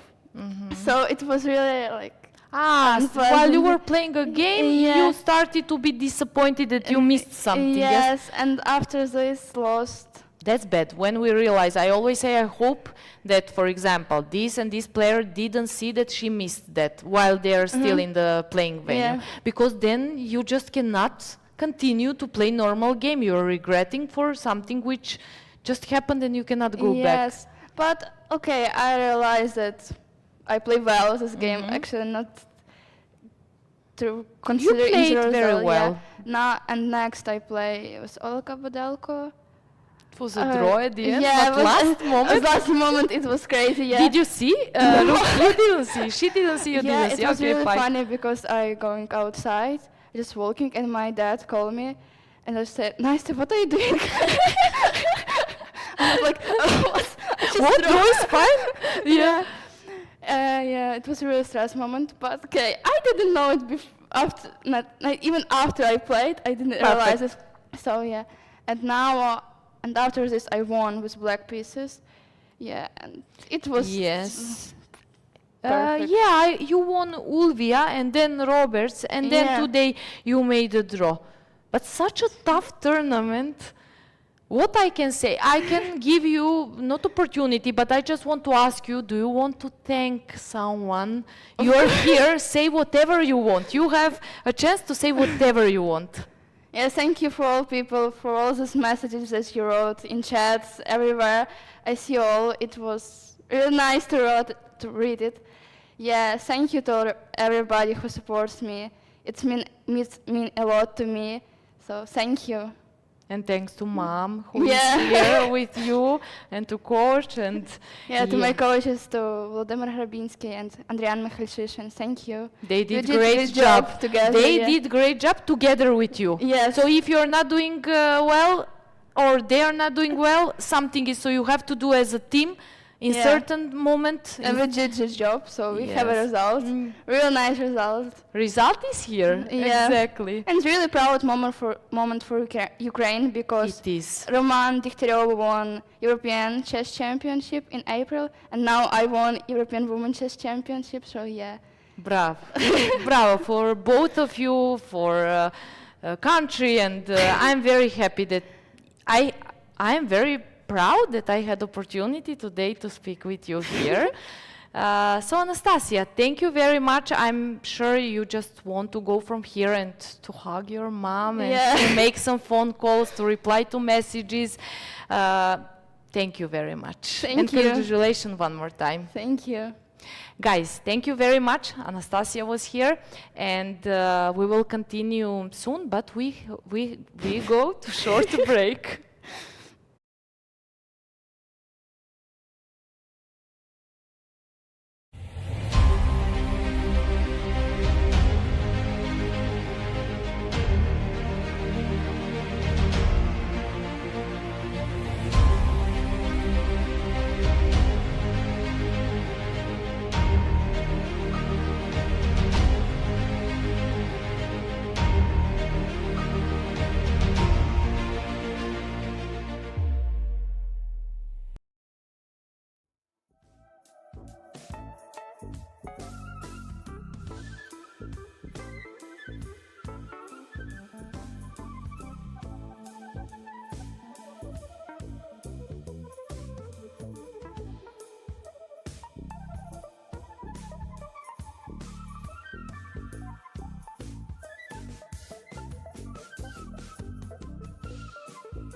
Welcome back, guys.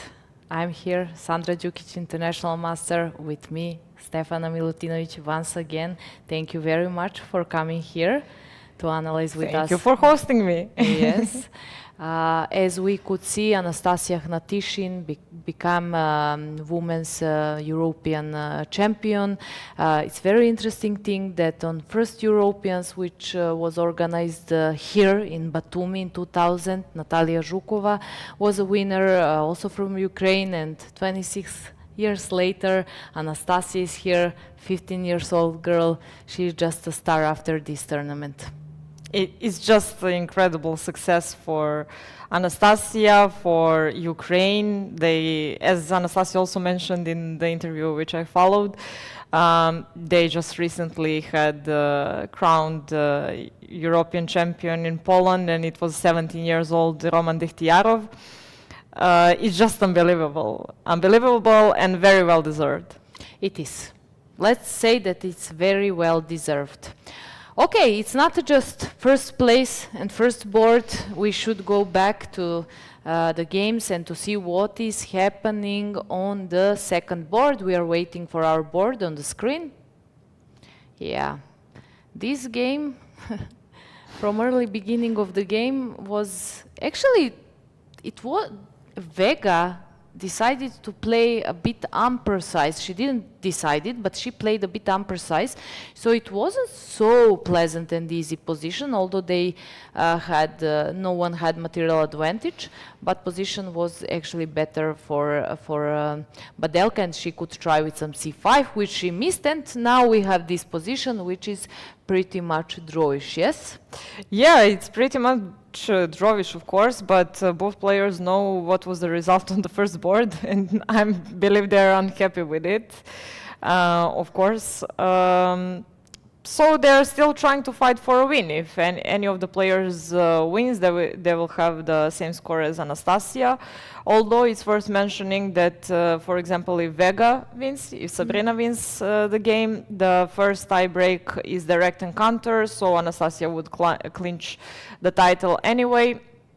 And if Badelka wins, then we would have Buchholz determining the winner, and Anastasia also has better tiebreak criteria in this case, so there is basically no theoretical chance that anyone else could climb the podium for gold medal. Yeah, if we saw a chance, we would not do an interview and we would not say who is the winner of Europeans. Oh, we would do an interview though, I yeah, think. But I said here with us, yeah. no, I was saying we will not announce exactly, that Anastasia is winner of Europeans. Of course we would do an interview. That's not the problem. What can happen here? Sabrina Vega, as we mentioned, 8 out of 10, same as Badelka. So you mentioned what would happen if it's a draw and if any of sides would win the game. Game will most probably be a draw. Let's go to the third board where, you were not here and you're doing so many things. So I guess you didn't see the position. I followed the game. It was dead draw, no? Okay, not dead draw, we cannot say, but it was very equal, yeah? Yes, it was very equal. Actually, look, they entered. I will just go back. It's many moves, but we don't have, just I want to show what happened. Here, I was saying that white is the one who can press at this position, not black. So also I was saying that here, let me just check, rook d8, bishop d5 was the move, but it would most probably lead to draw position.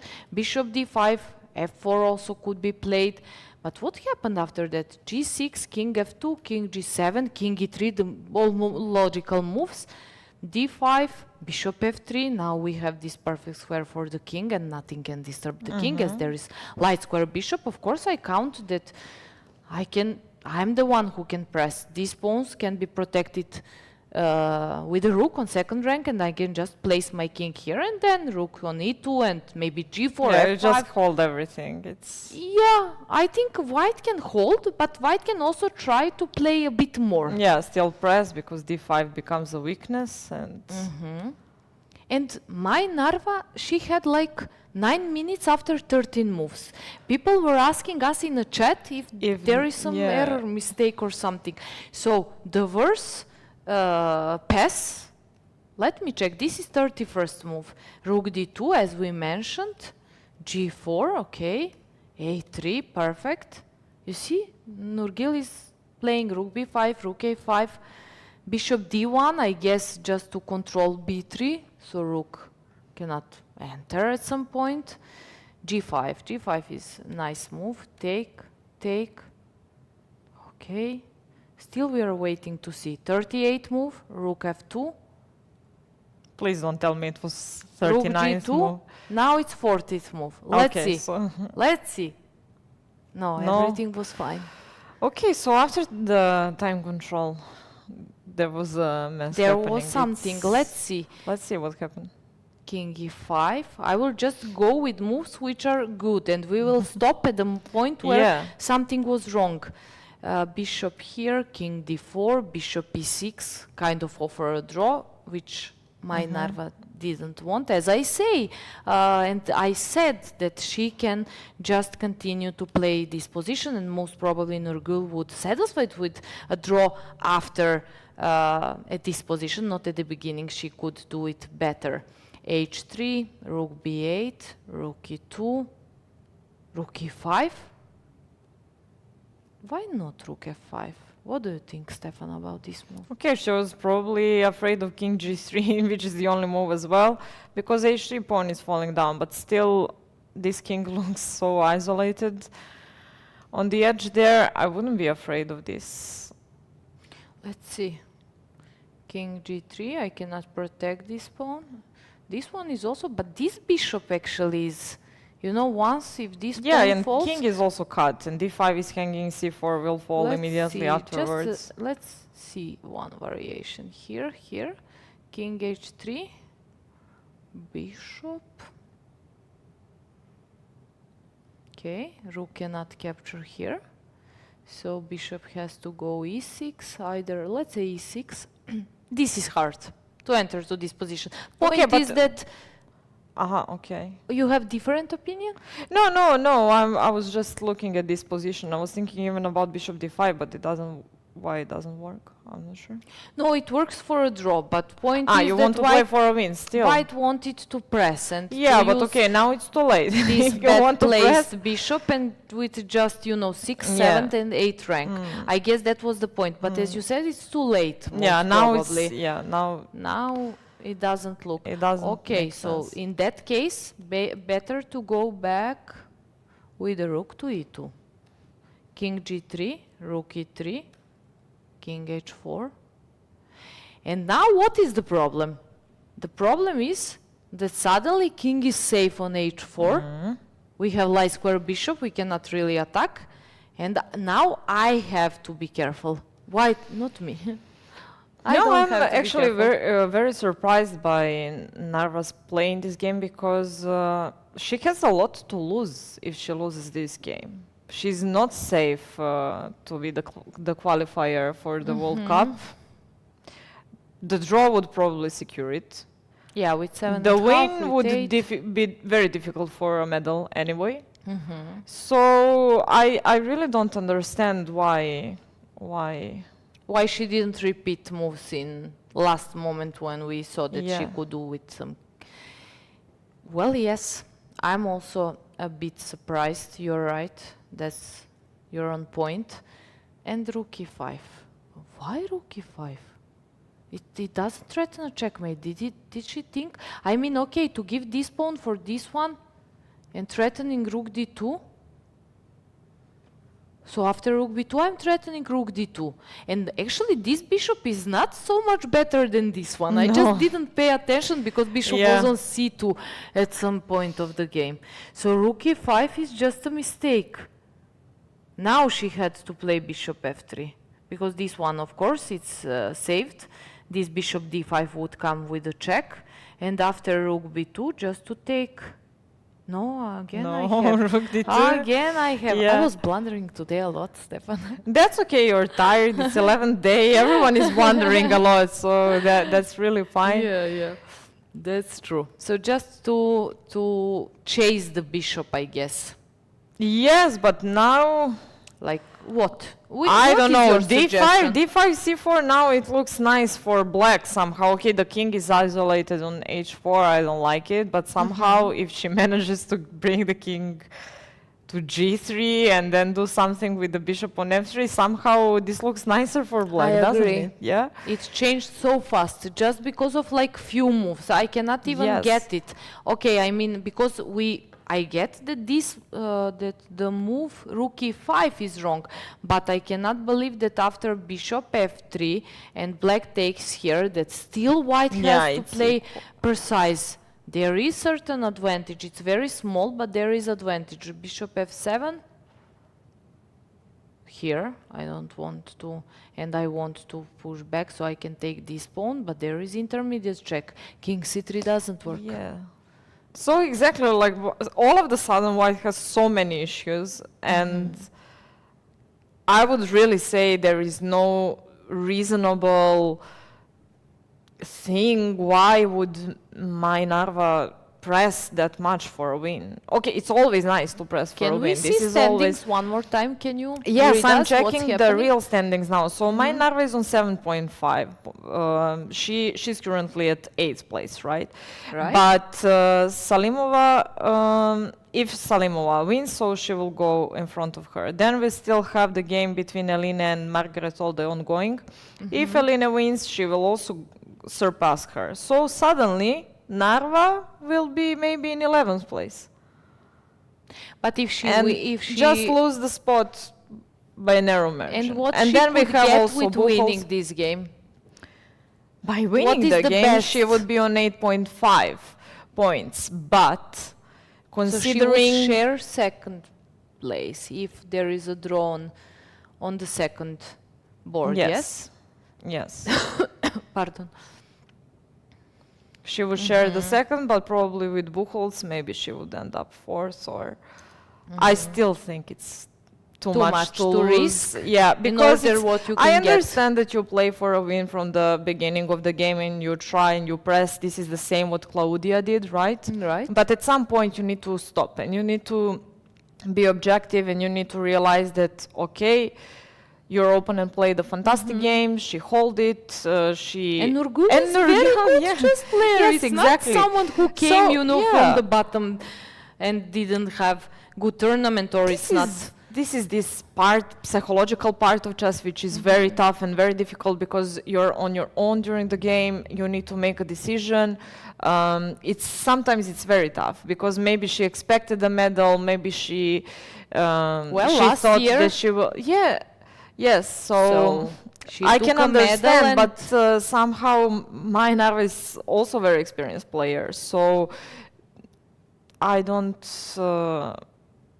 I didn't expect this to happen, to be honest. Yeah, same thing from here. Let's see if something changed again. Rook e2 and then rook e3 and then rook e5. Obvious mistake. We said that white had to try with another move. Rook b2, bishop f3, king b3, king g3. Rook d2 was also... I want this king to go there. Now I want to activate white's king. Because going back, it doesn't work. Same thing. I'm doing same thing with this. So basically, actually, after this move, I will take the bishop. But if king goes to c5, then I can enter or I can just push my pawns. Yeah. So two connected passers... And one is Very very far dangerous, away, very and one is dangerous. very far away on c3. Exactly. It just looks so Still, scary. king g3 is good. I have nothing to say about that move. Bishop b2. Not sure if this pawn was important. Okay, she That's just what collects. I don't think that it can Affect ruin on, her. Ruin her position that much. And also, it's white who has difficulties because now suddenly But you you don't give have. me a chance so I can do something. But what? Well, as I said, I was paying attention a lot on this bishop, but this bishop is also very... Trapped, Actually, basically. what white will do with the... She was afraid of maybe this to stay... Yeah. No, But no, okay. still the bishop is So, protecting. but there is no move. So bishop It's d- game over. Yeah. I mean, if bishop c4 Yeah, bishop doesn't d1 work... is rook this- d2 is hanging. Yeah. Yes. And if bishop c4, I just take and okay, I protect Wow, this did pawn. she miss this? Well, I don't know, to be honest, but that's why I say this is strange decision to go for h3 and I have nothing.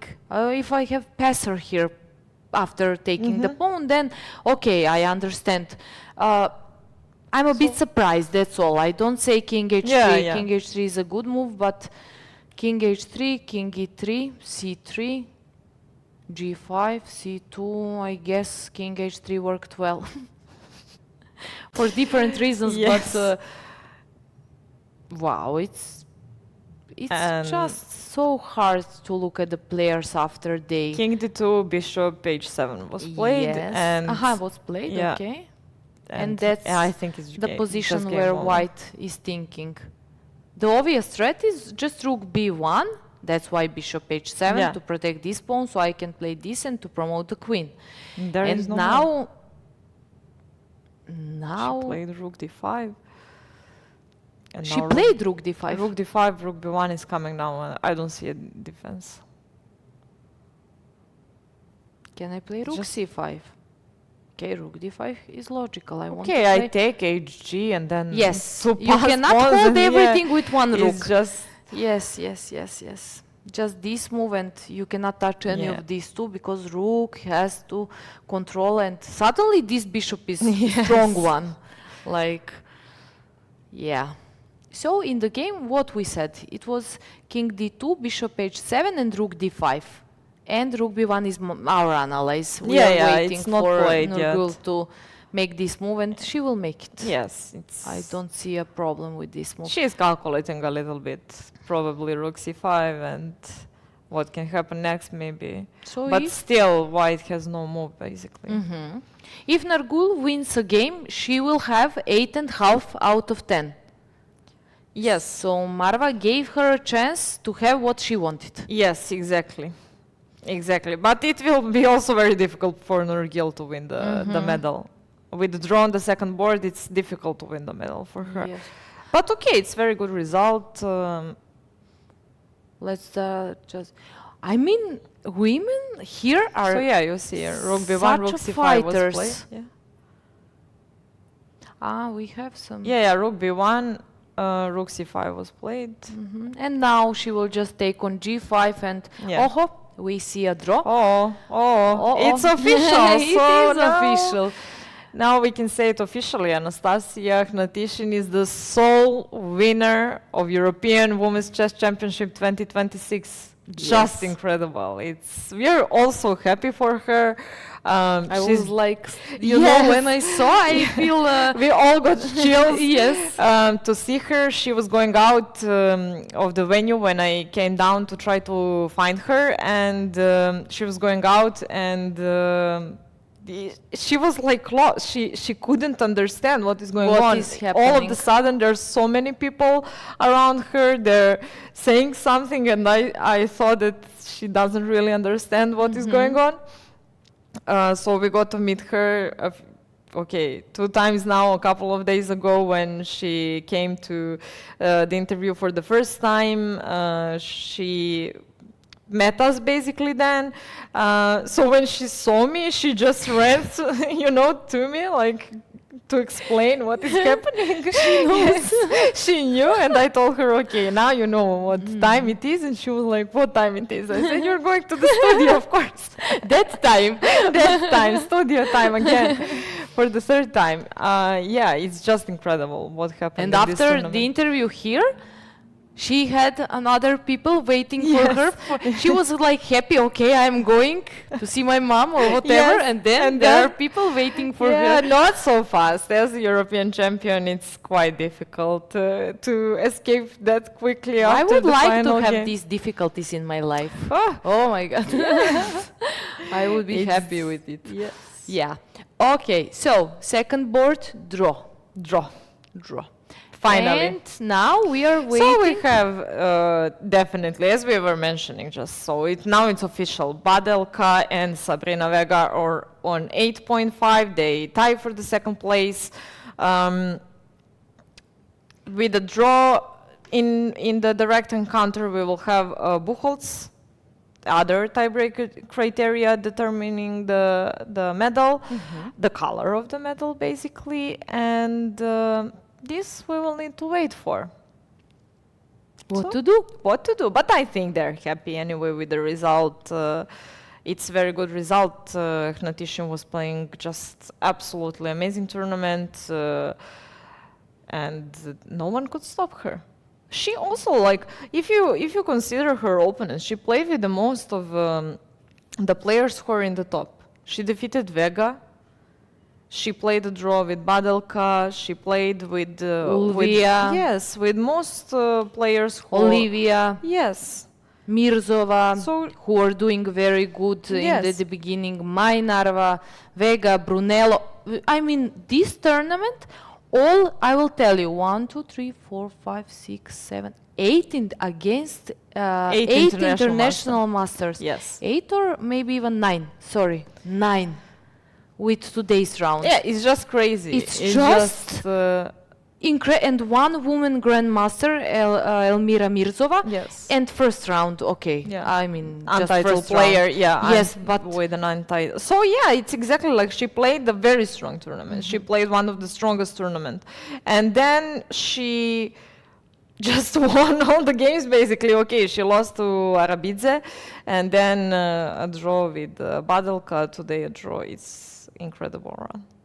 No one could do anything, and I believe that no other player should have any regrets about the tournament I because agree. they I really agree. couldn't do a lot. I agree with you, Stefana. Let's check. Okay, so we are following third board, which is. Do we have good news for Mai? We don't have. And she knows that. She doesn't need yeah. us to explain what's happening. And she is now sitting on the You can board. see even by her posture. Exactly. And I her wanted to say face she's that- not thinking about moves. No. We all know this. She's getting ready to resign, and it's very And she's difficult moment for thinking- her because now she's rethinking and reevaluating basically her decision to play for a win that hard. Yeah. And you could see by the face she knows everything. She's It just was like she thinking, knew that we were speaking, and she says, "Yes, Yeah. you're right." Yes, that I was feel the- bad for her. I really do feel bad for her. Same thing. And Nurgyul, you see, she's just. I believe that she's also quite surprised of what happened. Well, yes, but she doesn't have for what to regret. She wanted to make a draw. She saw she was kind of real about the position over the board.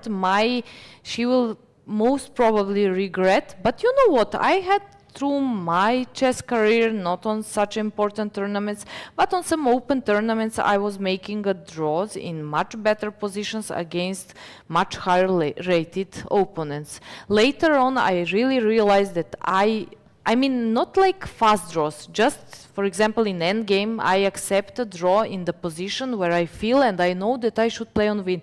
And I regret it a lot. And I think that we should play every game almost till the end. Just sometimes, like today, it's final round, to be a bit more realistic and, you know, to Yes, think it's not a about problem other to play. outside effects. It's not a problem to play, it's the problem how you play the game. If you push too hard and if you start creating weaknesses in your position, then you're risking too much. You can play the game and still wait for something to happen. But Keep you the know- chances open. Of course, I know. I'm also the player. Of course, I know. I'm That just happened to me trying. so many times. I'm very upset, of course, but I know the feeling, how she feels now.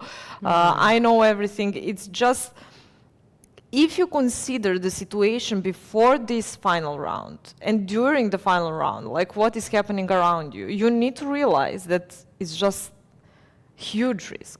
You don't gain anything that much and you have everything to lose. Yeah, I agree. And we know both what I mean and what you think. So I want to tell you that Elena seems to be drawing the game. Really? After being completely Okay, with winning. this I'm So surprised. This is good I will news just for- say fourth board is finished. Anna Ushenina won the game. We saw what happened. Just one more time. This was a blunder. It's just This is good beautiful news move. for Narva, actually. This is good news. Okay. Yeah, we because, have good news. I said that we don't have good At news. least but something, yeah. Because now what? Now it's realistically that she ends up in top 10 by Buchholz, but because Elena will stay on because Elena will have 7.5. What So happened in now- Elena's game? Whoa. What? What? Wait. I have never seen this. Okay, maybe So it's many some bug. X and Maybe. maybe. Yeah. Let's just go Aha, back. no, but we have that position on the screen, I think. Let's see.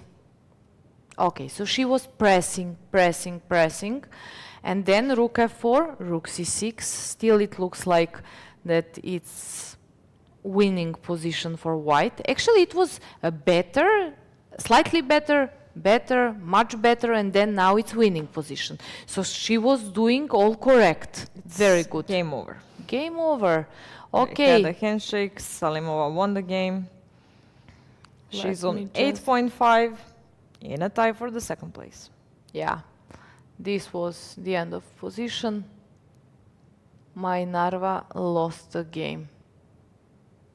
So there is some chance for Mai, yes? Yeah, now with Alina, yeah, now she has better chances to finish in top 10, but still you have this Buchholz, and you rely basically on some results from first rounds, first 2-3 rounds.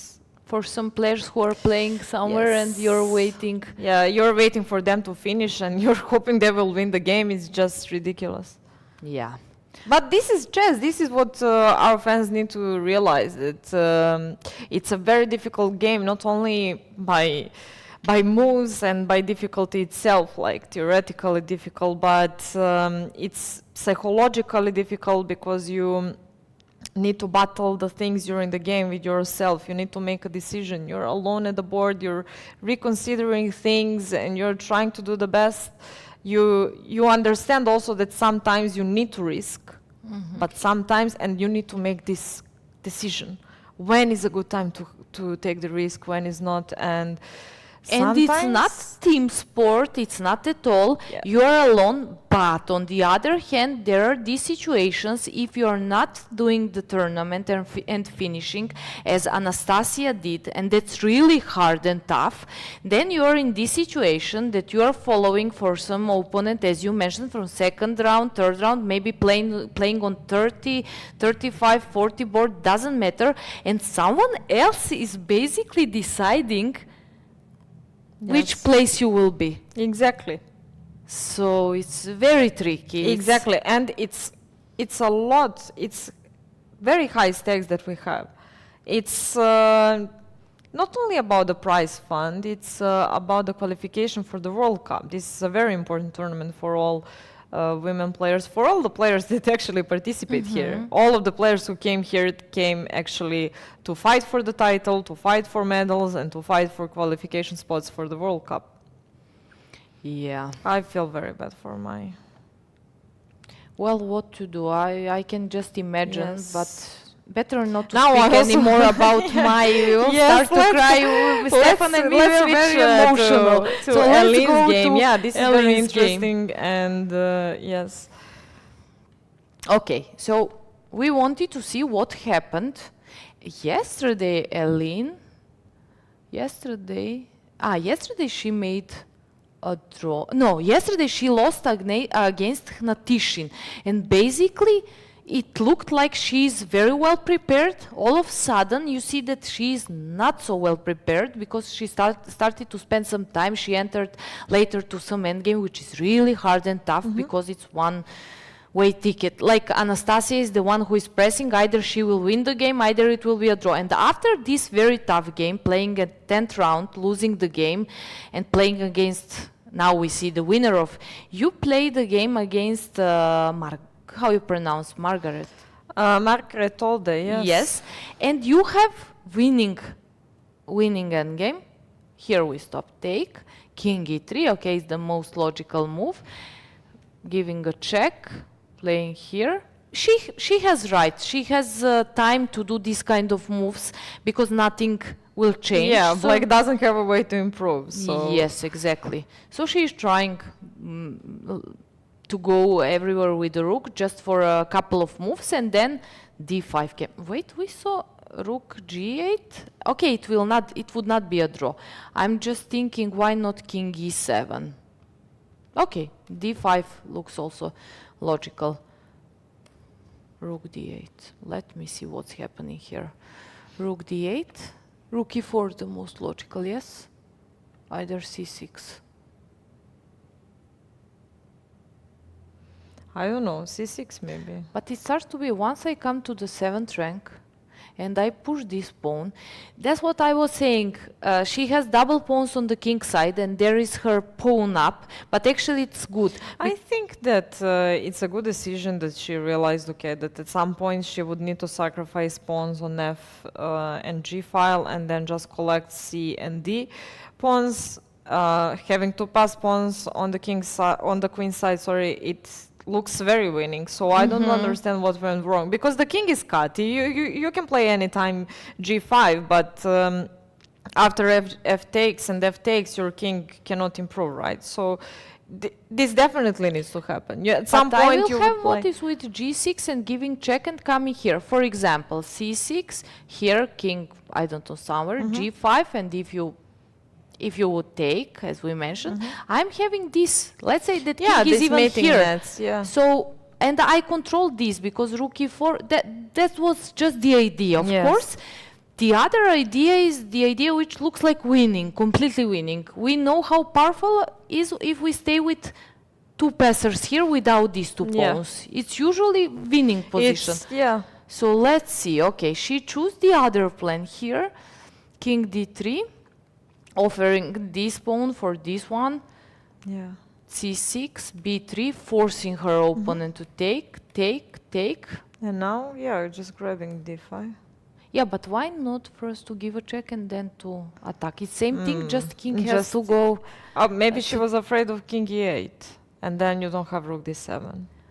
But you can play rook c5. No, but I can, even when rook is here, then it's easier promotion, because at the end I have check. I mean, this is just, we will not analyze everything. Yes, of course, but it's very difficult practical decision. And I push.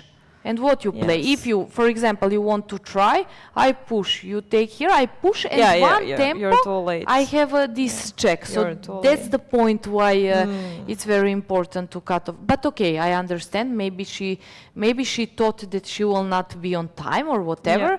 So let's just, it looks completely winning. I will take this one stops these two. And as you said, two passers. It just looks very winning. Okay. King c4, king b5, something, king c5, king b5. No, I'm just thinking what was the reason, because this rook I need actually here, so I can pawn. What would you play here? King c5. You would also play. Just going for what you went. Yeah, that was the main idea, no? Yes, and now this rook is also, I mean, sometimes to give checks, but also to support the pawn. Passed pawn, b4 and king b3 is a critical mistake. It's not just a critical mistake, it's just this critical moment in the game when you're pushing for a win, and this is the moment where you really need to go with the king forward. Like, you need to support your pawns. When you go back, it's now you're just giving all the chances to your opponent, and it's becoming visible also by your play that somehow you're not sure in the win. This is. But let me ask you something. She has to go back with the king, and isn't it more logical to put the king on d3? Of course. Sorry. So then we keep an eye. We are close you're to putting this it one, to but the center. Same. Exactly. But also you need the king maybe for king e4 at some point, and you just want to keep it in the center. You don't want it back to b3. Why would you need a king on b3? That's a bit strange decision, which will cost her. Yeah. Let's see. Okay. King e5. Not sure. Okay, what was the point? Engine shows rook d1, and most probably to support, to control f1. Yeah, you just want to push c4, to support, right? yes. You just want to push. So she went back, and we are here messing. Rooks should be active, but there are some certain positions where we should actually go. And here there is logic. It's not that I cannot explain. Also for checks, also to control f1, and also to. But maybe I would also go with rook d7. Really, it's b5. Okay, this is all good, but But the pawn, she wants to. the pawn But the is too pawn fast is now, running. yeah? Running, yeah. Running pawn. Running and not waiting. You know, Valerie gave a name. I was saying how we are sometimes afraid when opponents pawn pass 5th to 4th rank, and she said, and today, he said, today we had a pawn and it came to a5, and I said, no, he said, this pawn is first princess. When it comes to 5th rank, it's to 5th rank, it's princess. And then a queen. And then a queen. Manages So it's to slow come. promotion, yeah? Slow promotion. First Exactly. through the Slow half of the motion, board slow and then promotion. going to the end. So f pawn princess, which is very close to become a queen. Rook f2. But black played a good endgame. She missed it and black played good endgame. King c5. All best moves from black. Yeah, okay, she Just now very precise play. she found all basically Just rook yeah. f6 and did she play? Yeah, and she took on b6 and we will see soon a draw. We will have a handshake very soon. Galin seems upset. How not to be? She's Of completely course, aware yes. that she had winning position. Bare kings on the board. It's a draw. Wow, what a tournament. What a final round, actually. We had so many interesting games. We had a few blunders, shocking blunders, yeah. A few unexpected results. Now we can maybe touch a little bit the standings. Yes. Yes, please, So, Steffi. once again, let's repeat that 15-year-old Ukrainian rising star Anastasia Hnatyshin won the tournament. She became European Women's Chess Champion 2026. She's followed by 3 players who are on 8.5 points. It's Sabrina Vega Gutierrez, Olga Badelka, and Nurgyul Salimova, who won the game against Mai Narva, which we followed just until a few minutes earlier, and she is now tying for the 2nd place. We still don't know about tie breaks. This will be calculated after all the games of the tournament get finished, and the arbiters will also redo the calculations by calculating not only with the computer, but they will just do basically hand calculation as well to be sure that everything is correct, because the stakes are high. Then we have Anna Ushenina and Claudia Coulon on 8 points each. They tie for the 5th place. Roberts could be here, but she lost the game. That's how important was Exactly. this game, and that's why she is upset. Exactly, exactly. So now with this draw, actually, we have so many players on 7.5, and they all tie for 7th place. Let's remind once again our dear viewers and chess fans and yes, and fans of ECU actually, that only 10 players, according to the current FIDE rules, qualify for the FIDE World Women's World Cup. And we have more players tying for this place, so once again, additional tiebreak criteria will need to name the names. Yeah, and after some time you will just check on chess results. Yes, so let's also say this, it's also quite important, because sometimes I know when people wait for the results and they're not coming, so the point is when the final round, the final game of the round finishes, there is 1 hour time slot for any complaints, for any appeals. So this is why the arbiters need to wait before announcing the results. The results are probably ready even now, but we still need to wait just in case that there are any appeals, so there is time to resolve the appeal and then amend the result if needed. This is why we can expect the results, the final rankings, in 1 hour. Thank from you now. for sharing this with us. No That's a good worries. point. Just so we know what's happening. You Yes, know when this people is say why. why there no standing, why what's Yes. happening. So sometimes so tough to do what that? happens is that we just put the results in, the results of the game, so the players can check the results and still see if there is any problem. They have time to appeal for an hour. But normally we don't put standings, neither pairings, of course, since we don't have the round tomorrow. It's the end of the Do we tournament. have around 12? No, we don't have round 12. So we will have standings in just a bit. So stay tuned, stay patient, see the standings, see who are the medalists. We all know the champion.